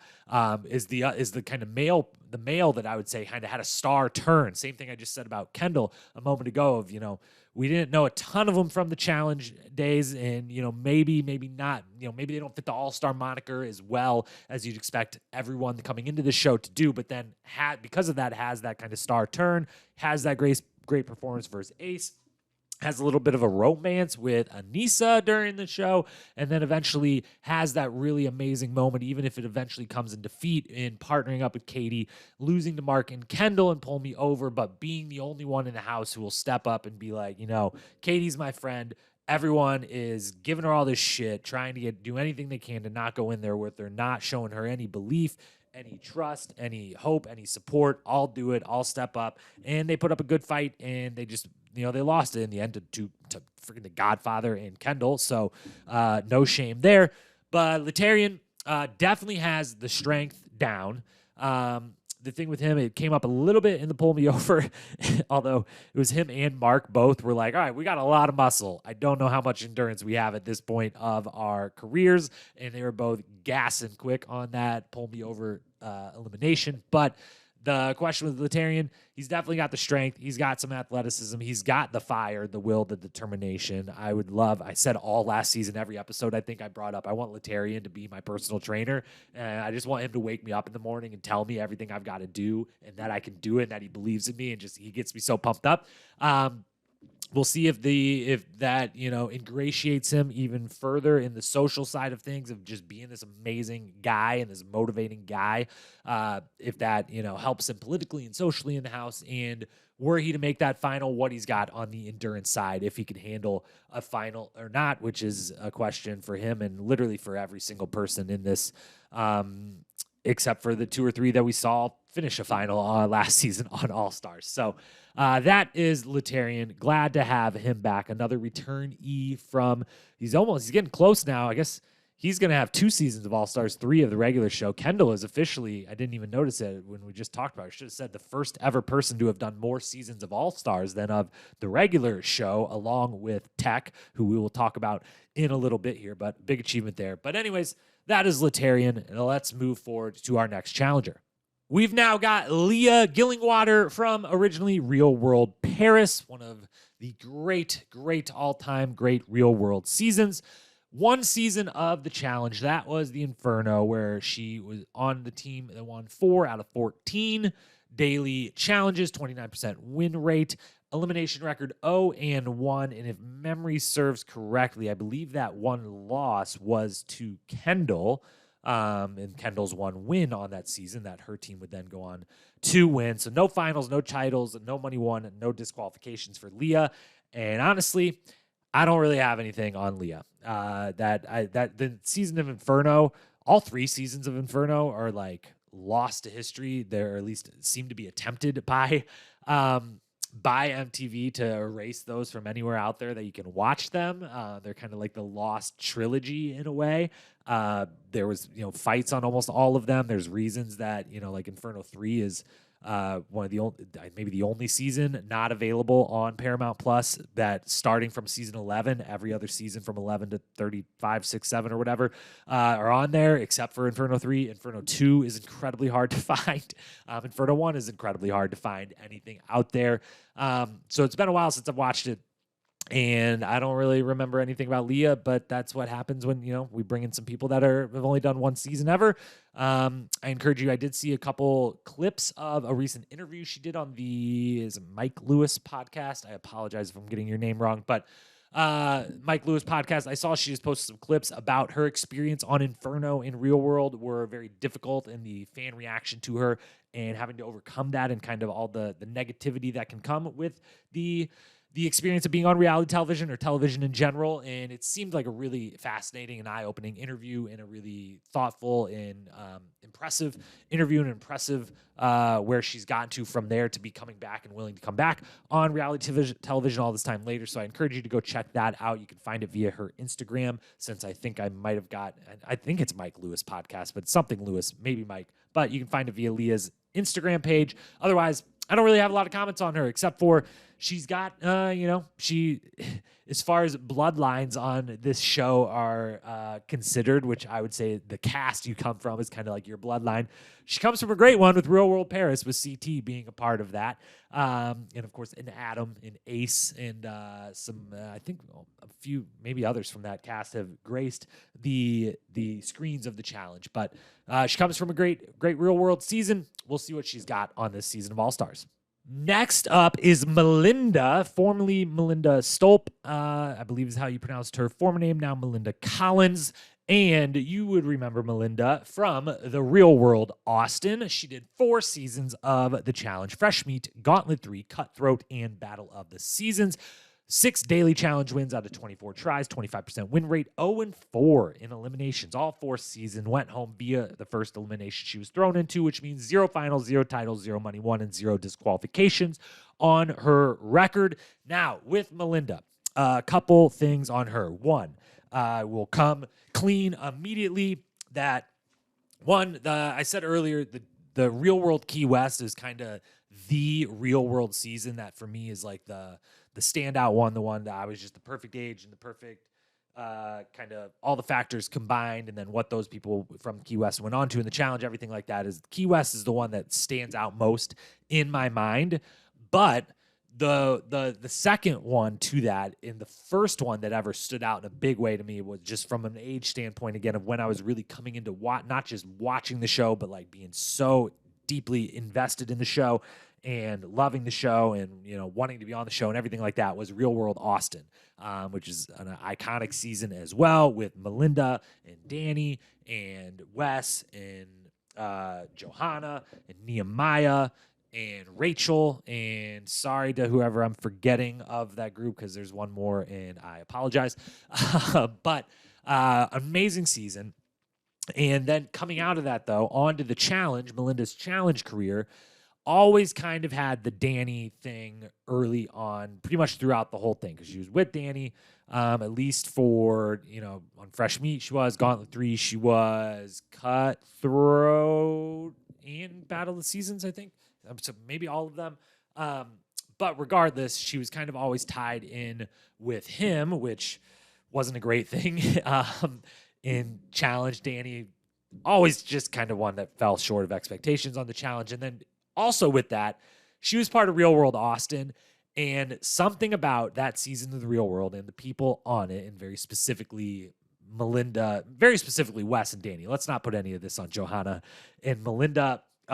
They were just kind of catching stray bullets at the hands of no one liking Danny and Wes, it seemed, or just everyone hating Real World Austin. The first season, they all come on Fresh Meat together, and there's 4 of them on there, and famously on Fresh Meat, Wes sends home all of the other Austin folks. He sends home Melinda in the second episode. He sends home Danny in the first episode. He sends home Johanna in the third episode.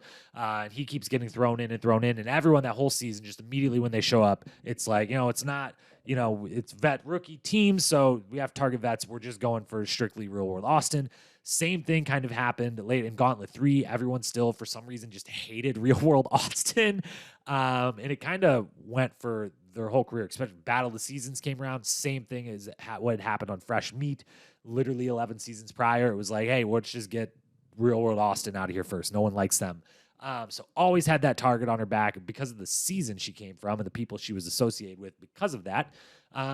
And just in general, I kind of always expected more from her and was very surprised to remember that she's 0-4 in eliminations. That kind of caught me a little off guard. I didn't expect anything great. I knew she hadn't made a final, but was slightly surprised to remember, she hadn't even won an elimination yet. So let's see what she's got now with a few extra years under her belt. One final thing to point out is that Ryan, who we will talk about in a few people from now, was her partner on Fresh Meat. So she does come in with a very strong tie in the house, someone that she has been partnered with and worked with before in the house. So that is Melinda. And then we've got my man, MJ Garrett. MJ from Real World Philadelphia. 3 seasons of the challenge under his belt. Gauntlet 2, Gauntlet 3, and Duel 2. Gauntlet 3, where he came in as a injury replacement midway through. Daily challenges, he was 10-time winner out of 31 tries, 32% win rate, 2-2 in eliminations, 1 final made, 1 title won. That was on Gauntlet 2, where he took home $26,666. Never got disqualified. And MJ is another one that comes from the era of Real World, where I was actually watching and paying attention, and I really, really loved that season, really loved him and Landon both coming out of that season, and loved their challenge careers, even if they were a little short-lived for my liking. So I am thrilled that he is coming back. He is another one that would have been on my personal short list when the We Want OGs movement started, and I'm like, who do I want to see and out of not just the people who've won the most titles or made the most finals, but just made the most impact on me as a viewer. He was certainly one of them. I will always, I mean, Duel 2 is potentially my favorite season of all time, and he has a big role in that season. He's someone who could have maybe won a lot more. It was very close on, he won Gauntlet 2, his rookie season on that rookie team, but then on Gauntlet 3, he comes in as a replacement partway through, and he's one of the biggest dudes on his team, and he loses in an elimination upset loss to Frank. Slight upset with respect to Frank, so slight upset, but was a little bit of an upset, losing to Frank in elimination, and that season was the infamous Big Easy collapse season at the end, where even though the rookie team or the challengers or whatever the team that team was called during the Gauntlet 3 was decimated, daily challenge after daily challenge, elimination after elimination, had way less people. By the end of it, they had enough to finish, and they were able to finish the final, and the other team was not. So could have got that second win there. I remember, I may be misremembering, but I know on Real World Philadelphia, he was like football in his background, was maybe trying. I remember knowing that Bon Jovi bought the arena football team in Philadelphia because of that season of Real World. And I feel like he was either trying out for like arena football or professional soccer or some professional sport. Great athlete, huge guy, definitely one of the physical threats coming back into this house. And just based off the trailer where he does get a couple moments of confessionals that sneak in there, and we get to see a little bit of him. It looks like he's fired up to be back in this world, and I'm expecting big things. Should also be said, the third season, that Duel 2 I mentioned, one of my favorite seasons ever, where he has a great run on it. He loses to Brad in the second to last elimination. Brad took out MJ and Landon back to back, so just huge ups to Brad for that. But he has played very competitively with Brad before. He has crossed paths with a lot of these people as Gauntlet 2 and 3 without actually sitting down and counting it out. It seemed to be some of the most represented seasons of the challenge with this cast on All Stars 2. So that is MJ. Thrilled to have MJ back. Definitely was on my short list, as I said, and thrilled to be seeing him on our television screens once again.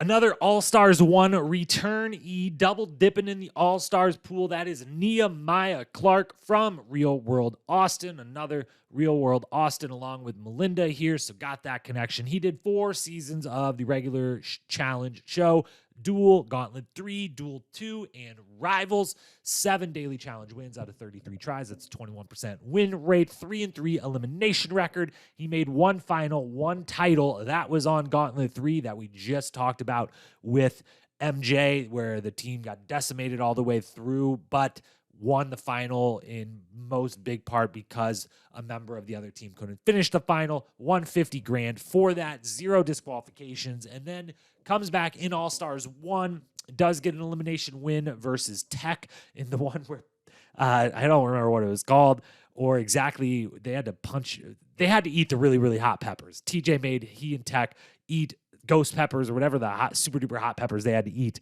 before then playing a game where they ran into a little cage and had to climb up and around and all over the cage and punch out tiles in it and then run back to the starting line. He beat Tech in a nail biter in that and then lost with Kendall as his partner to Big Easy and Yasela, as we spoke about when we talked about Kendall, and is definitely one who I remember saying on All Stars 1, I really liked the attitude he went into that show with. I think I know he was one, and probably maybe the only one that on All Stars 1, either in the trailer or first episode, and then multiple times throughout the season, said straight out, I don't think I am a legend in this game. I am not the all-star, the OG that all of these other people might be, but I want to be, and that's why I'm here. I want to make my mark in this game, and I loved that from him, the awareness of that and the motivation and the drive of that and everything about it.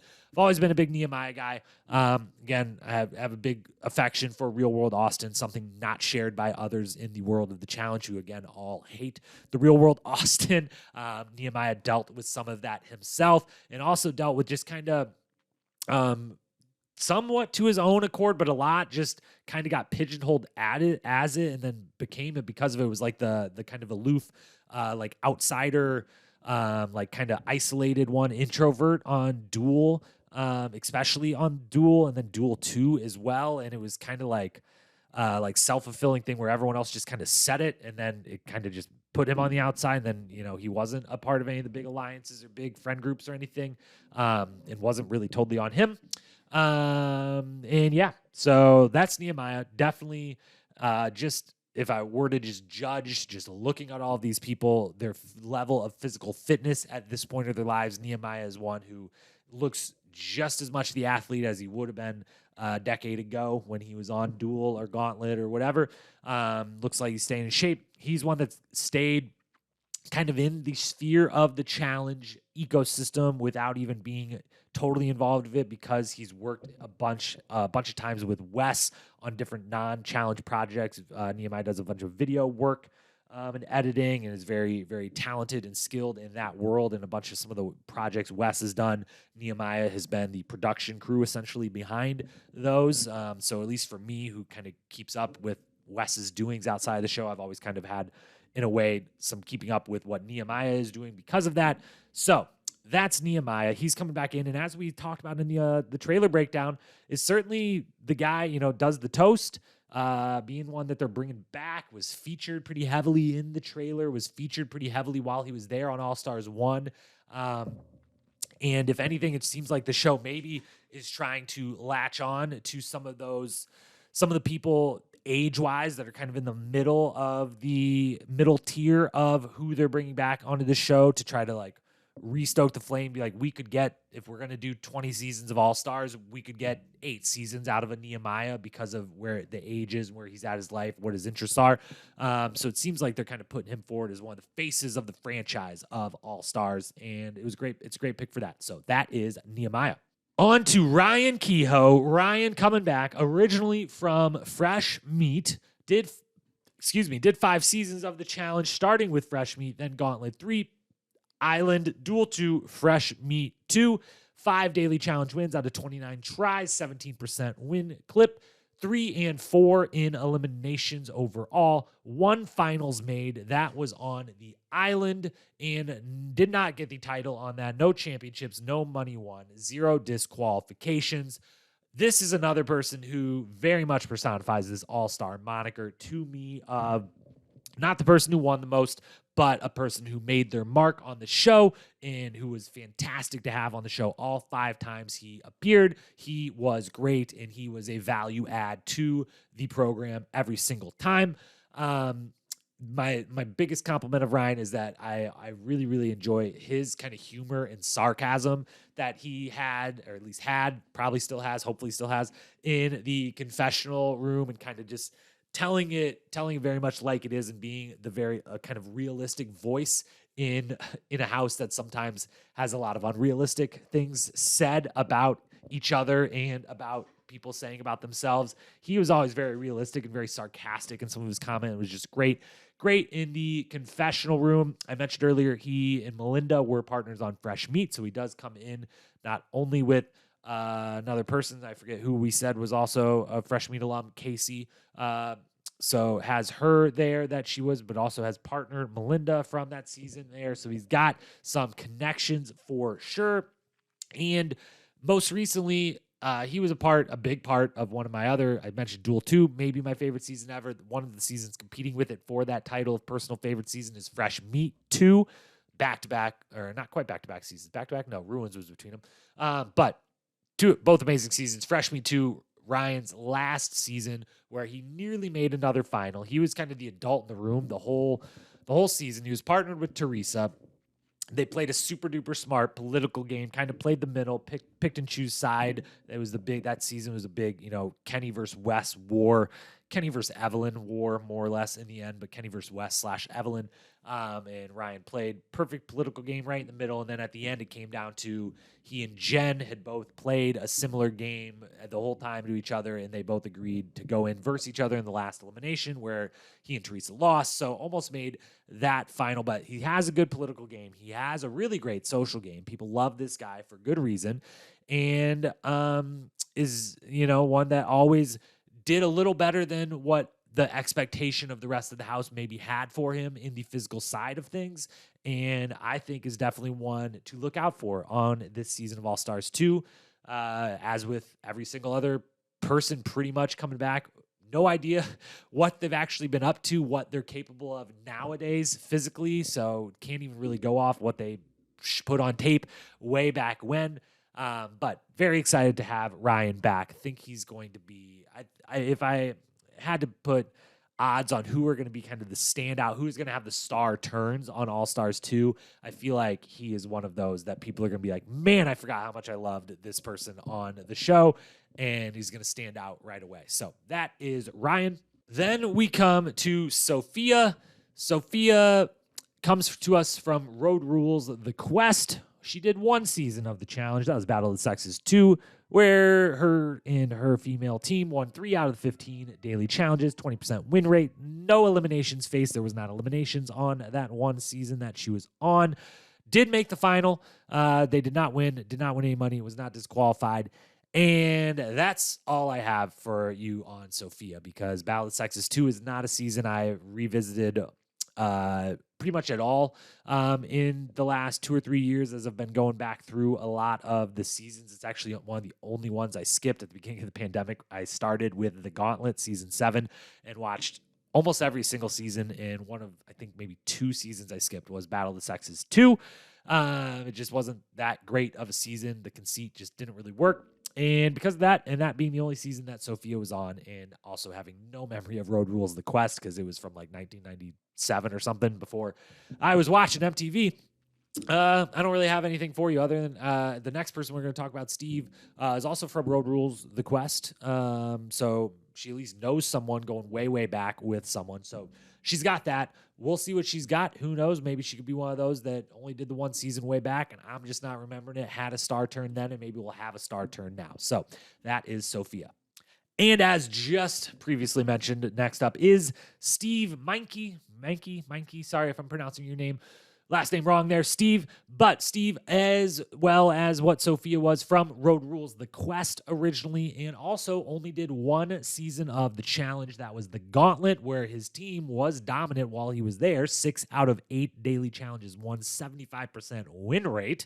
1-1 in eliminations, did not make the final, did not win a championship, did not win any money, was not disqualified. And when Steve first popped up on the list of cast members, he is one of the 3 that I have to admit saying, I don't remember exactly who that was. But then I had a big moment where I was like, shit, I actually totally do know who Steve was, because I just rewatched The Gauntlet multiple times. I just did a whole series of videos on my Instagram about The Gauntlet. If you would like to revisit one of the all-time underappreciated seasons of the challenge, one of the greatest ever, and easily the best season ever of the first 10, for sure, in my mind, not even close. The Gauntlet, wonderful season. You can relive all of it over on the Challenge Historian Instagram page, where the first ever season of 5 Minutes or Less, an Instagram recap show, did every single episode of The Gauntlet. And if you go and watch those, or watch that season out there, you can remember, along as I did, that Steve on that show, we learned a few things about him. And the main thing we learned early on, that was a Road Rules versus Real World season of The Gauntlet. And the Road Rules team was dominating. Steve was doing very well in a bunch of the challenges. He went into an elimination once versus, I want to say, Tanya, and won. And then he went into another elimination versus Trishelle. And the elimination was a puzzle where you had to jump into a pool, because on The Gauntlet, every one of the eliminations took place at a pool outside of like a Holiday Inn Express in like Denver, Boulder, Colorado, or somewhere. It's an amazing season. You got to go watch it if you don't remember it at all. But the self-proclaimed puzzle king, Steve, on that season claimed the first couple times puzzles came up that he grew up without friends, that puzzles were his friends. Those were real paraphrasing, but quotes that I remember now about him. And then he gets to an elimination where you jump in the pool, you gather your 8 pieces that are floating in the pool, you throw them out, you get out of the pool, and you put together a 10-gram puzzle.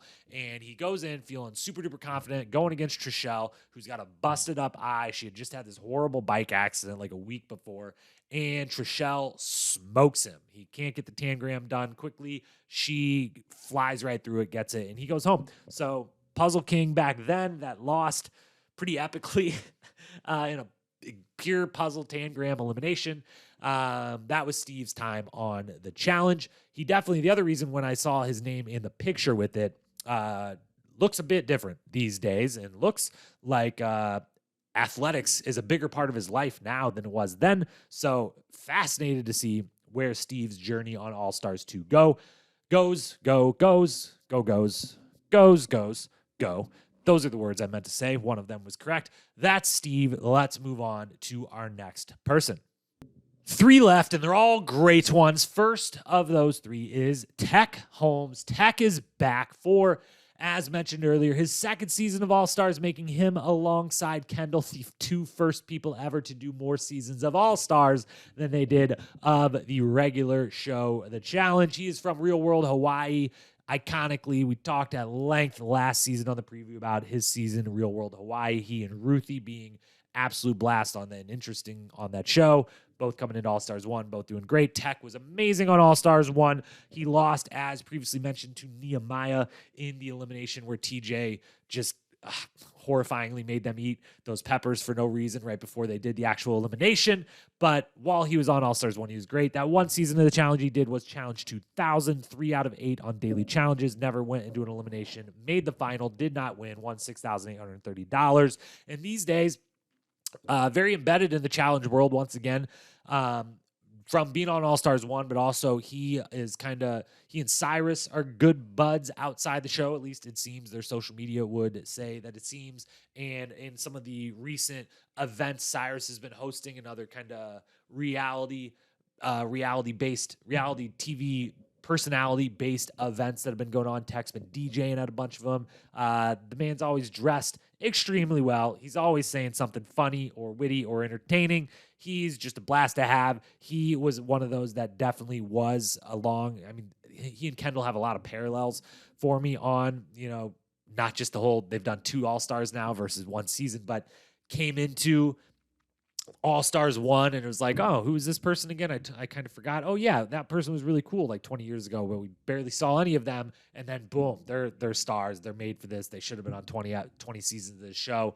They're just fantastic on television. He was all of that and competed very, very well on the season. Again, losing that elimination to Nehemiah, very, very close one. So excited that Tech is back. He looks like he's still just as entertaining and just as well-dressed, according to the brief moments of him we get in the trailer. So, big expectations for Tech coming into this season of All-Stars 2.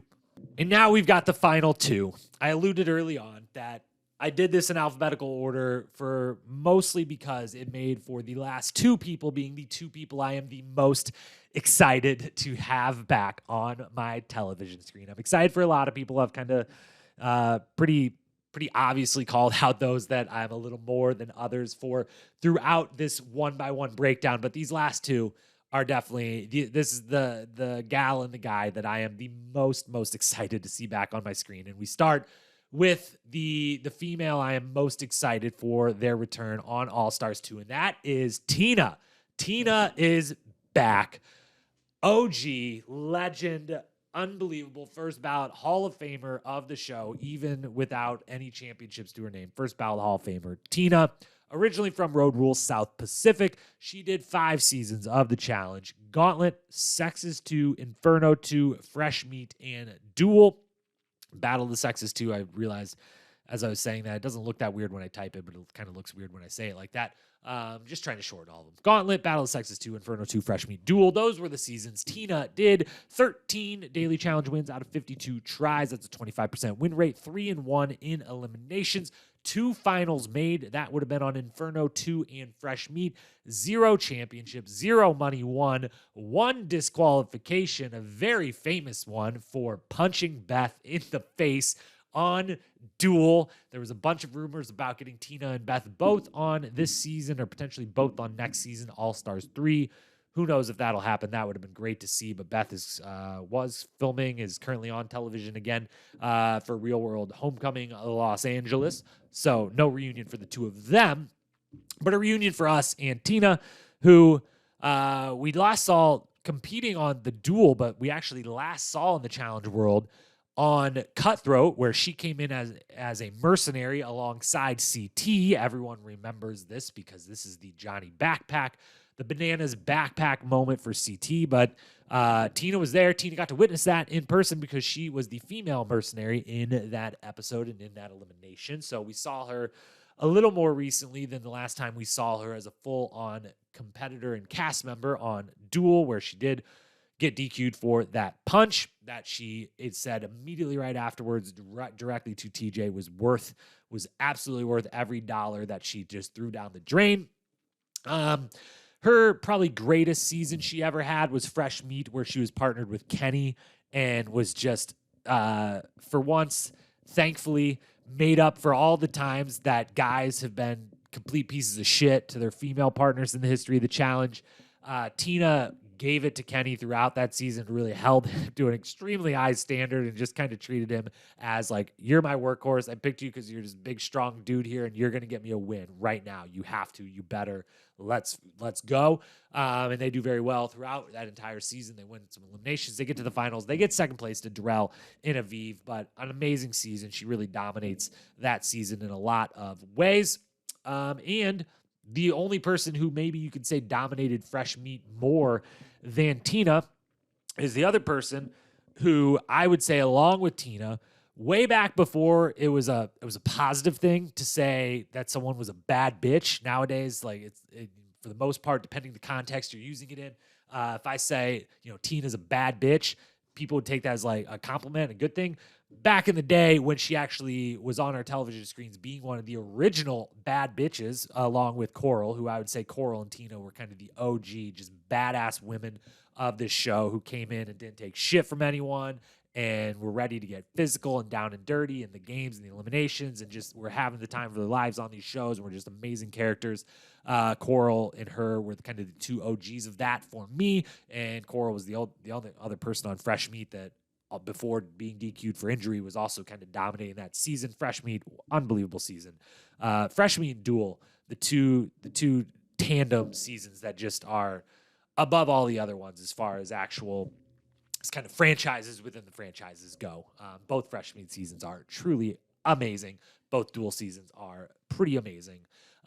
So that is Tina. Tina's coming back. She was probably the one I would say when this cast was announced, the fan reaction online was certainly came out in big way for, oh my God, Tina's here. Like, I don't even need to see the rest of the cast. Like, Tina's here. I'm in. Let's go. Let's do this. So that gives you an idea of, yes, she didn't win any, but as I said, first ballot Hall of Famer, huge impact on the show. Unbelievable. So excited to have Tina back. And that is all for her. We will move to the last person then.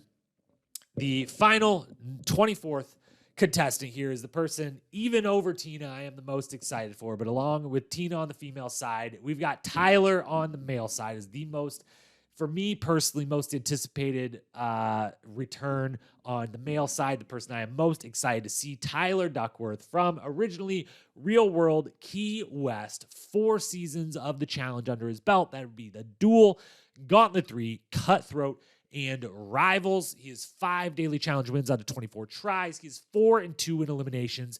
He made 2 finals, Cutthroat and Rivals. He won 2 championships, Cutthroat and Rivals, of course. And he won $90,000 in the process, which is, again, another way where you can say the money was a little different back then. Also, Cutthroat, their team was huge that they then split a decent-sized check, but was split amongst 5 of them or 6 of them, however many there were, so barely got like any money out of that. And then Rivals split the $100,000, I believe it was, with Johnny Bananas. Never got disqualified. Those are his stats. But let's talk a little bit about Tyler and why we're so thrilled to have him back in our lives. We'll start with the number one thing, is just fantastic interview, quote, witty, funny, just amazing in the confessional room, amazing in the house, in the moment when as people are having conversations, always adds entertainment to it. But that's just the show side, and that's a very simple thing. There's 1,000 examples we could give, but he's amazing on that side of thing. But on the sports side of thing too, maybe the OG swimmer, huge swimming background, always was. He was, athletically, people never never totally realized how kind of dominant he was in that part of the game, is that he was always one of the best athletes on the show. And it was because of the swimming background. And I think he and Wes were kind of the first two people to, as swimming became more and more of a thing on the show, that they would always be in the water, especially in finals, find themselves having to swim at some point. It was like, oh, this guy actually has a swimming background, and now that they're making them swim kind of a decent amount, that's a huge advantage to have, to not just be athletic, but to have that specific athleticism. So he's got that background. And he has one of, if not the greatest finals performance ever. Great, and I mean it when I say that. Probably the greatest finals performance ever on Rivals. People talk about Michael Jordan's flu game. Not enough people talk about Tyler Duckworth's flu finals when he gets, I believe they eventually said like straight up like pneumonia or something to that degree. 2-day overnight finals. He is deathly ill, and at the end of the first day, he could barely. They're not sure he's even going to be able to compete or even going to be able to try. He goes forward. He gets through a 2-day brutal final. They get the win, his second win. He goes out a champion, and it's just one of the best finals performances ever. To finish one of these finals in any condition or shape is one thing, but to do it with being severely ill is just a whole, and not even to finish, but to win.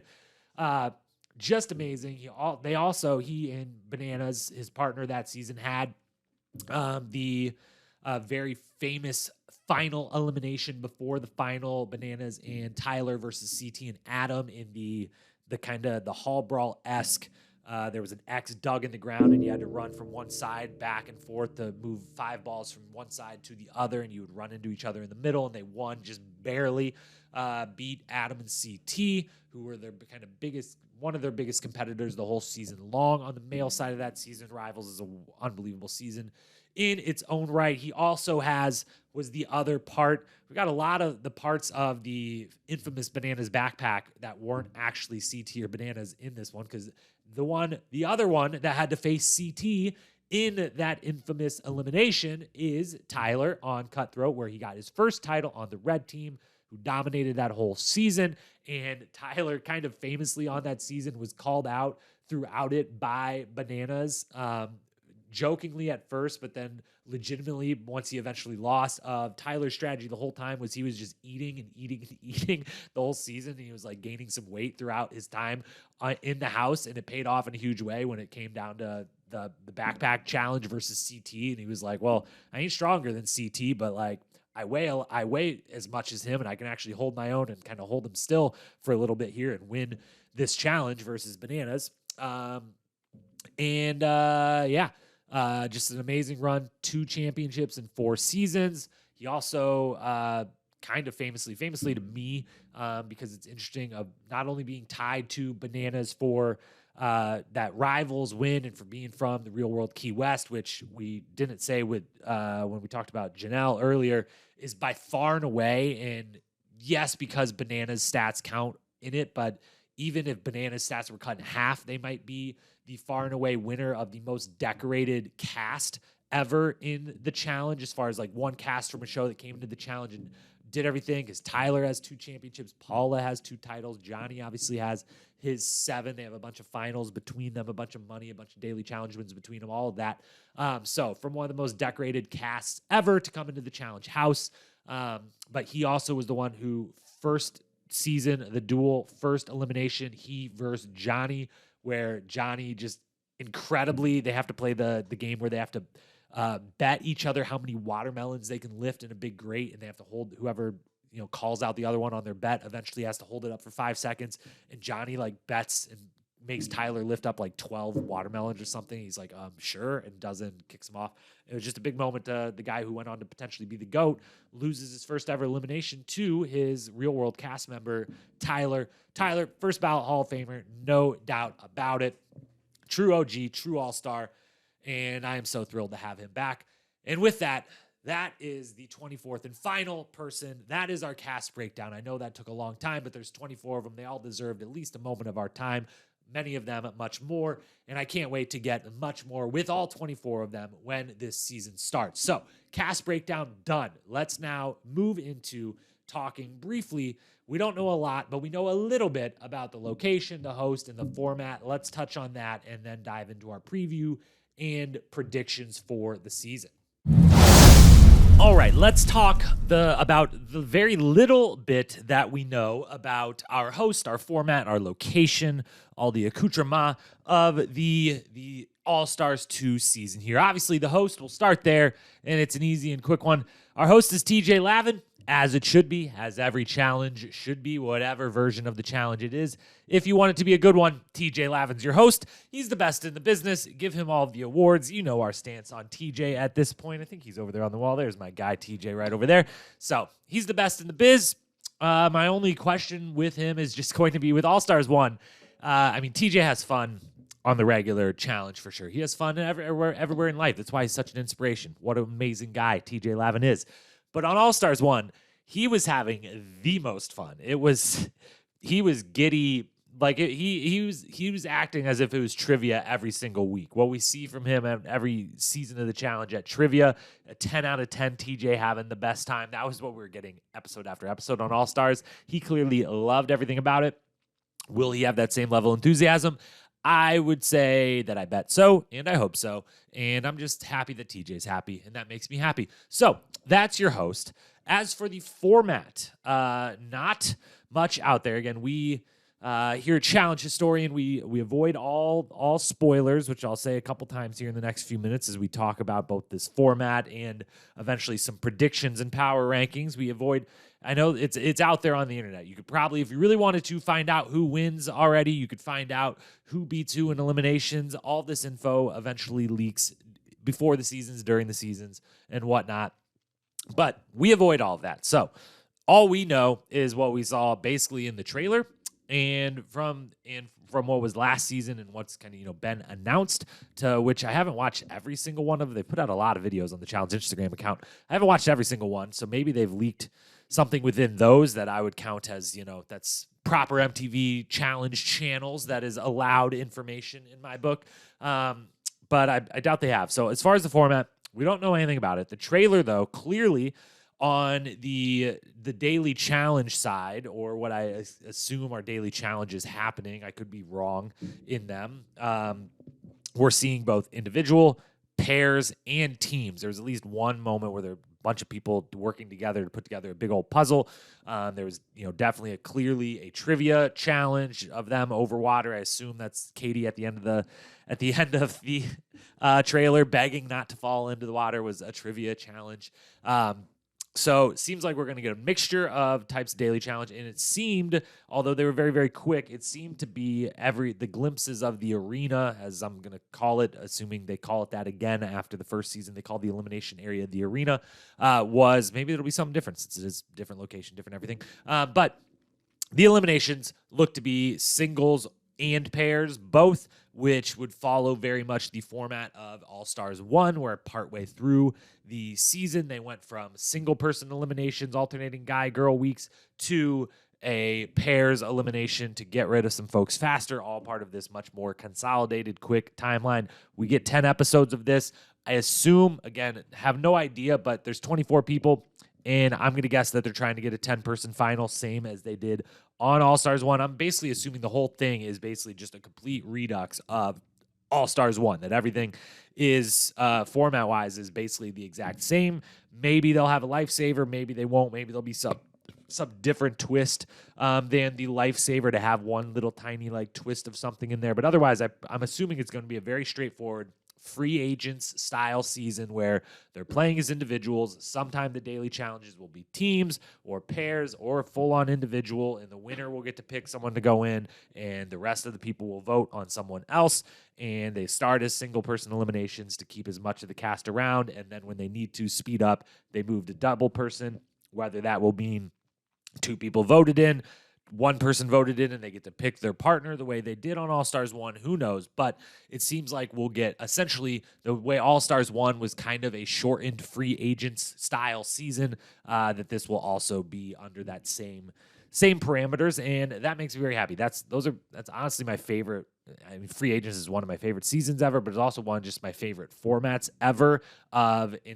Bake the changing up of everything into the format of the thing, and let it be known the whole time it's individuals. You're an individual. Think about yourself and yourself alone, and eventually you will be winning this or losing this as an individual.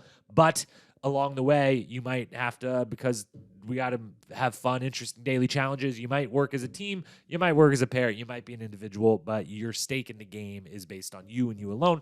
I always really liked that season for that, and any of the other seasons that they've done something similar. It's why the dual seasons are some of my favorite seasons as well.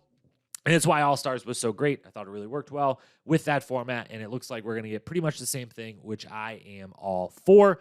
I'm hoping that it's not some sort of like, you're in pairs and these are your pairs for 3 weeks, but you could change them. Now you're in teams. Now you're an individual, but actually staying in that more than just the actual daily challenge itself.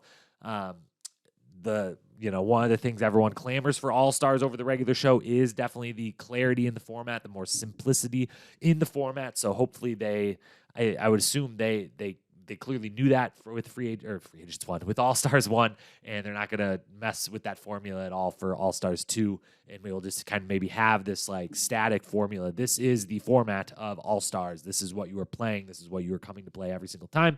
So that's the format. As for the location, it's in Cancun. That is the only single. I don't know that that's actually been like stated clearly in in the trailer, any of the videos they've put out as the one single thing.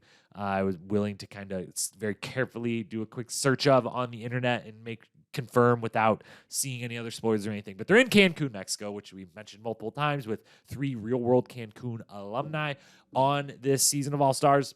And this is perfect just because, as we said when we first mentioned it with either Jasmine or John A. or whoever, Derek, whoever it was when we mentioned it, going through all the cast, Mexico is the best location. All the seasons of the challenge could be in Mexico. I know that'd be a little less fun for the people actually on the show. And even for us as viewers, it is cool that they go all around the world. We see all these different types of places. But warm weather challenges are just better. They're just flat out better. And Mexico's always produced good challenges. As I said before, Mexico and Thailand are kind of the top dogs in my mind, even if some of my favorite locations ever might not have been there. Those have been like one-off ones. Mexico and Thailand have each got multiple challenges under their belt and have always provided a great locale, and this time I expect nothing different. So that's your host, that's your format, that's your location. Now let's get to the final portion of this preview extravaganza. Let's talk a little bit about some preview of what I'm hoping for, what I'm expecting, and yes, what I am predicting. We are going to steal the format we use on our Tuesday preview pods for each episode to kind of do our final, more high-level general preview of this entire season. So we're going to do our hoping for, expecting, and predicting, and as part of those predictions, we will fill in not a full power ranking. We're not going to do all 24 people in a power ranking, but a top 3 on the male and the female side. So let's start all of that off with what I am hoping for. 3 things I am hoping for on this season. Number 1, if it wasn't clear going through the casting breakdown, I am hoping for as much Tina, Tyler, and Jasmine as I can get.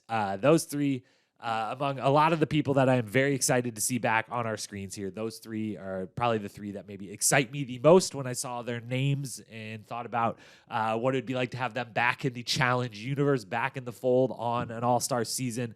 I just get giddy about it. So I want as much of those 3 people as possible. As long as they are on the show, give me everything you've got, every piece of footage you've got of whatever they're doing. I'm sure it'll be entertaining. Love all 3 of them. So happy to have those 3 back, and are definitely kind of the people they might not be mentioned as much in the predictions coming up.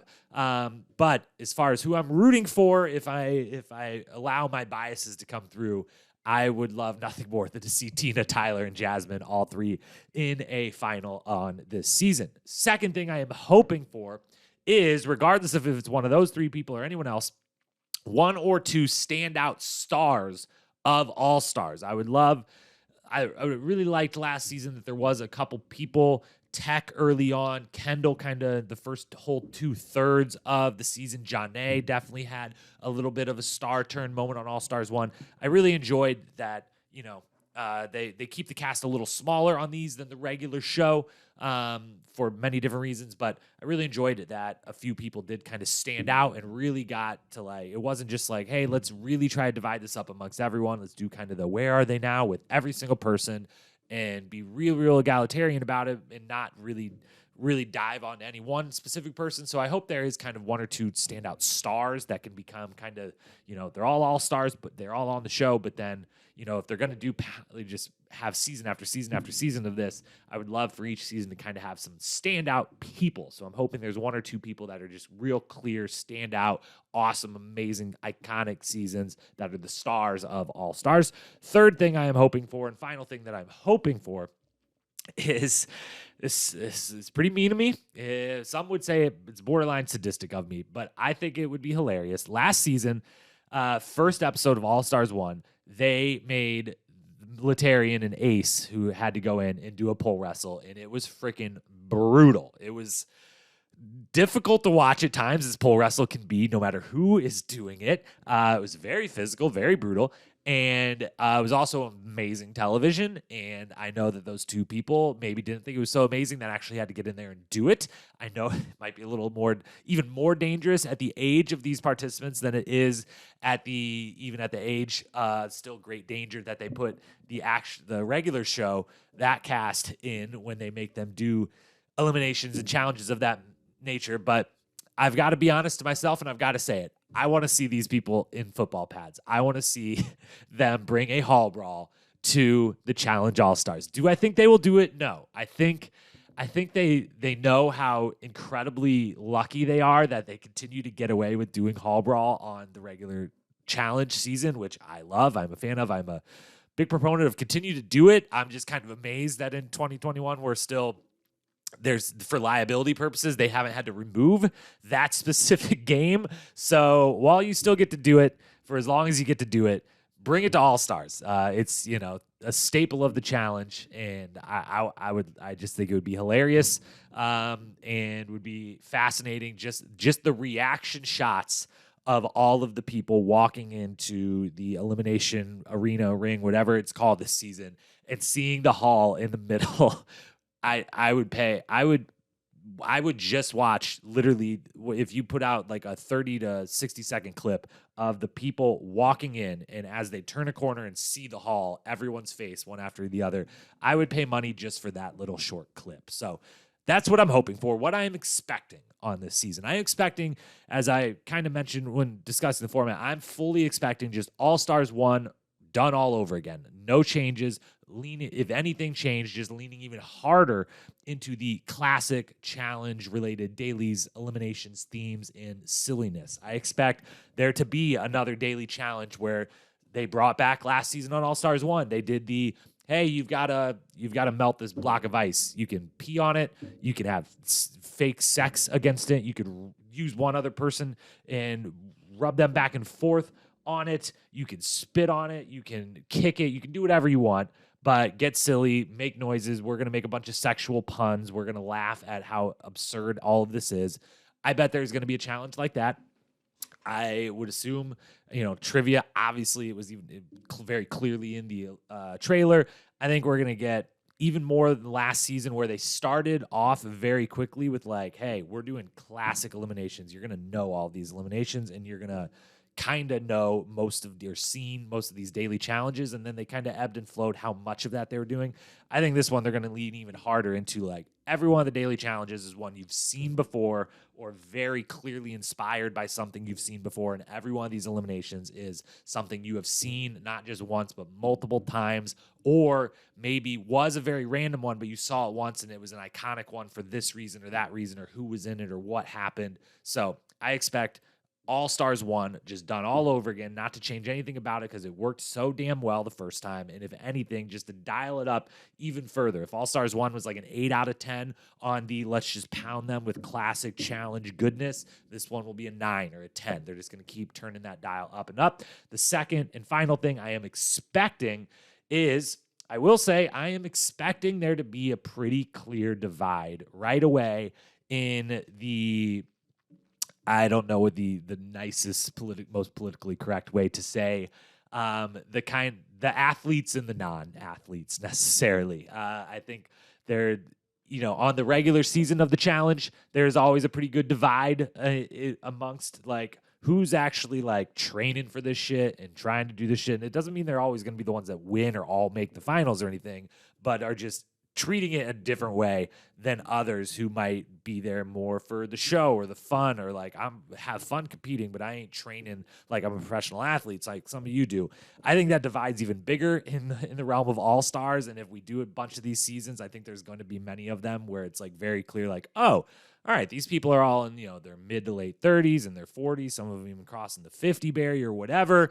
And some of them are, have been trainers for 30 years now. And it's like, damn, that person's 46? No way.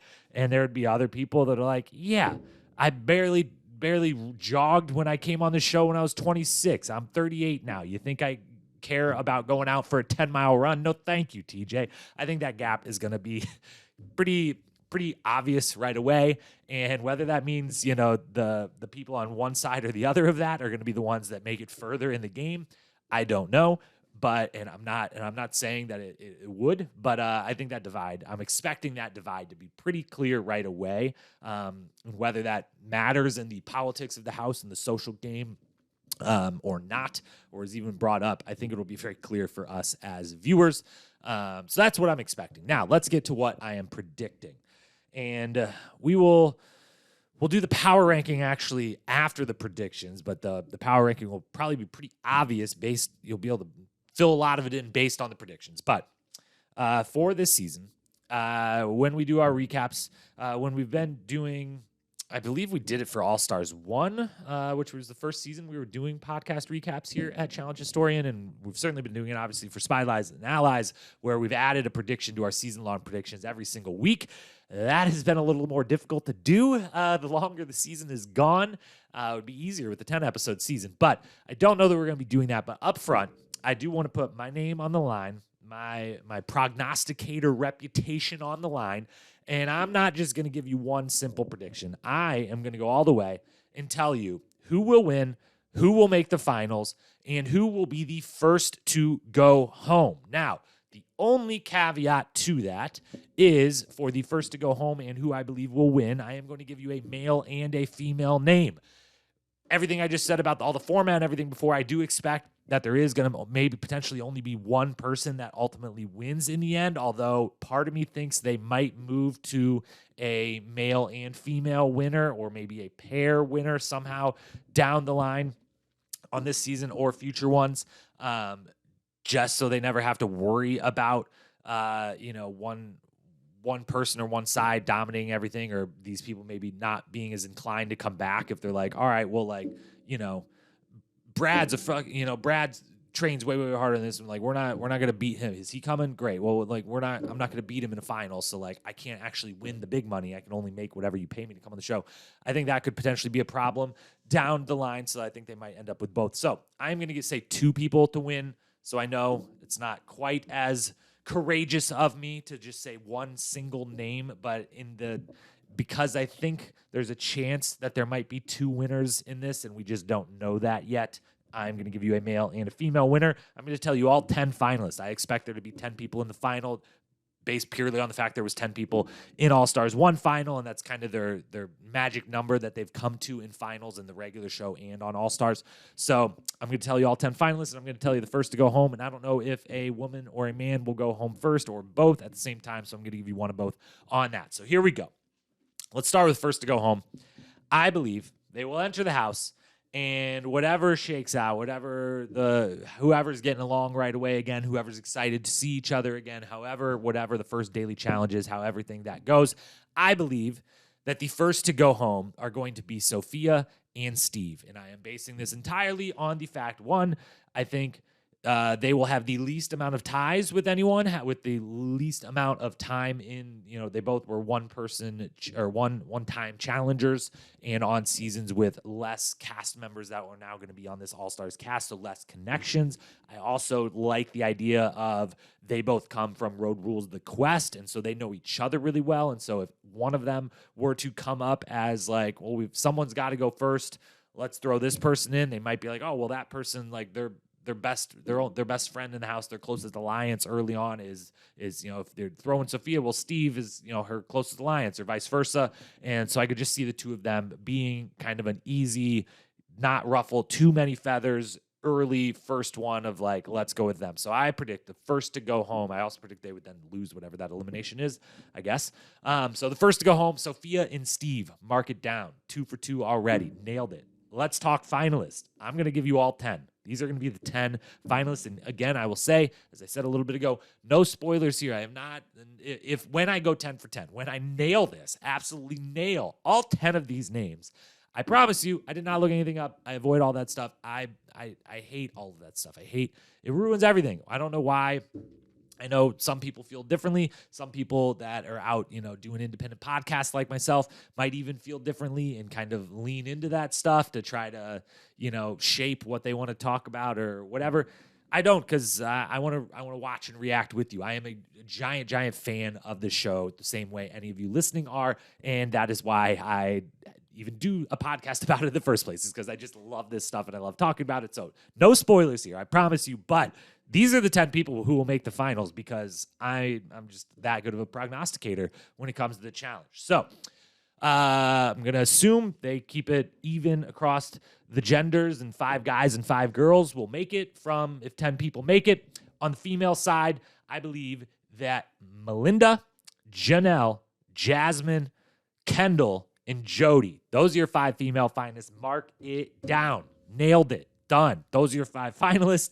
And on the male side, I believe it will be Brad, Darrell, Tyler, Kahutta, and Ryan.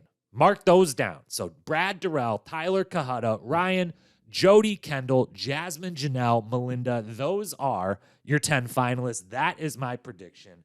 And as much as I think I'm about to go 10 for 10, if I even go like 4 for 10, I'm going to be very proud of myself. So rooting for all of those, I guess, now, just so I can feel smart. And then as for the winner, I believe if I had to put one single name on it, I think Brad is going to win this season of All-Stars 2. And if I'm able to hedge slightly in that there might be a male and a female winner, or there might be 2 winners, or that just a second pick at who I think might win if it's not Brad, I am going to go with Jody. So Jody, give me Brad, give me Jody, give me Brad, give me Jody. Those 2, one of them or both. I would like it better if both. I think it would be nice, cooler if there was 2 winners. Same way that Free Agents was, the duels were. I just think it worked a little better than the Vendettas, I guess, is really the one time that they did something similar to All-Stars, where it eventually was like one person won this final in the end. Vendetta's final, very entertaining. Vendetta's season, very good. Hats off to Cara Maria for being that first solo winner ever, just by herself, only one. War of the Worlds was okay, but also kind of the final didn't work quite as well when it came down to just one person got first, second, third, whatever. I always forget that when I mention individual winners. But Brad and Jody, anyways, back to the topic at hand. Those are your winners.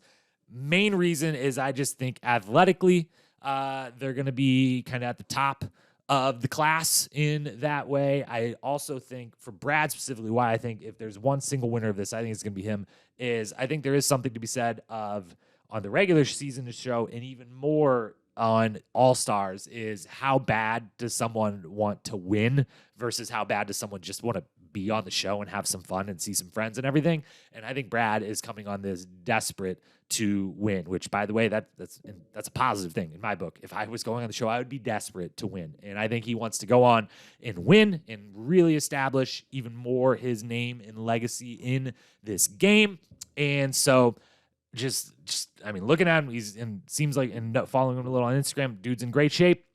I think he will be able to navigate politically and strategically And I think that he is just plenty good enough. He's no puzzle king, but he's certainly not someone who I'd look at and be like, well, they can't figure out a puzzle, so they're fucked if they have to do that by themselves. None of that. I think he's plenty serviceable on the puzzle side, physical side. He's going to be at the top of his class. I think he gets the win in the end, and I would say if someone else were to beat him or if there was a male and a female winner, I'm going with Jody for a lot of the similar reasons. I think very not necessarily underrated, a little bit forgotten as far as how good she was on these shows. And again, winning the first ever individual male female on the duel, being the first individual female winner.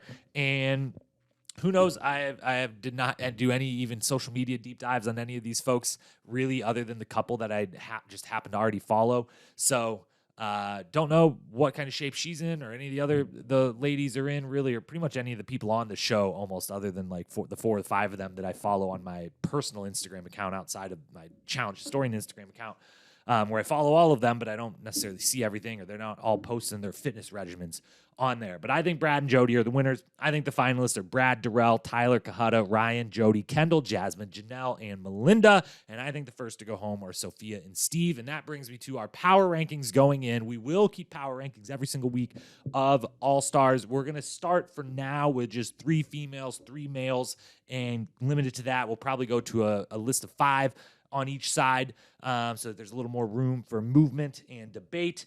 But going into the season, if I was to lay odds, if we went under the assumption there was a male and a female winner here, purely best chance to win the whole thing, on the female side, I'm going Jody, Kendall, Tina, 1, 2, and 3 for a mixture of athletic, social, political, everything into it. Who's going to kind of have good ties, who's going to be able to run the house, who's going to be comfortable right away again, all those things. On the male side, Darrell, Brad, Kahutta. I think Darrell has to be at the top of the power rankings, even if I think that my pick to win is Brad. But I think Darrell is just, Mark Long is the godfather of the challenge, but Darrell is the one in this house, especially with Mark Long not on this season. Darrell is kind of just the standard bearer of the show, the face, the long-term face of a franchise, one of the people that early in his career, the original GOAT, then vaulted to becoming a face of the franchise, came back into the regular franchise later on, has been around on recent seasons, is very active on, the Aftermath shows and just in the MTV world in general and in the reality television world in general. And I think he is looked to when they come into this house. He is one that all of them are just going to kind of look to like, hey, we haven't done this in a while. What do we do? How do we handle this? Who should we vote for? What should we do? I think he's just going to be similar to what Mark was on last season, where it was just like, you get to go to the final because no one's going to vote for you because everyone wants you here to kind of just like be a little bit of the house dad, a little bit of our shepherd in this experience, lead us through this, tell us what to do. I think that's why Darrell has to be at the top, because then he has that. Plus, he is as physically talented as any of these people and talented in the challenge world as any of these people coming back. So Darrell, Brad, Kahutta are my top 3 power rankings on the male side, Jody, Kendall, Tina on the female side. And with that, I think we've covered it all. We've power ranked, we've predicted, talked about what we hoped, what we'd expect. We talked about all 24 cast members individually. We talked about the trailer at length. We talked about the state of the challenge and where they're going with both parts of the franchise. We talked about all of it. So it's been a long one, I know. I appreciate you being here with me, listening to it all. And if you want more, there's always going to be more. There's going to be a little bit extra content coming out about all the cast members on the Instagram account. So always follow along at Challenge Historian. And as we said at the top of this, going into next week's time, whenever you're listening to this, All-Stars 2 will be starting next Thursday, this upcoming Thursday, whenever you're listening to this. But it will be one of 3 podcasts that we will be doing every single week. We will still be doing our recaps of Spies, Lies, and Allies. You should keep watching that one. That season's heating up. I've got high hopes for the rest of the season. We will be doing those recaps. I've got high hopes for All-Stars 2. We will be doing the recaps of those on Thursdays. So Spies, Lies, and Allies Wednesdays. All-Stars 2 Thursdays. On Tuesday, or maybe we might even move to Monday. Who knows? We will be doing our review, preview, getting you ready for the entire week's worth of challenge content. We'll keep you updated on all things going on in the challenge universe, out on the social channels, the podcast circuit, anything that's going on out there that relates to the season or even at this point doesn't. We're going to talk about it there on that shorter Tuesday review preview show. So a lot of content coming your way, and I appreciate you checking out any bit of it, all of it, anything you do to support this podcast. I could not thank you enough. Again, I do this because I love the challenge. And I know that if you are still listening to this podcast at this point, you do too. And I appreciate that in you. So with that, I will talk to you again next week when we've got actual All-Stars 2 content to discuss. Until then, I'll talk to you later. Peace.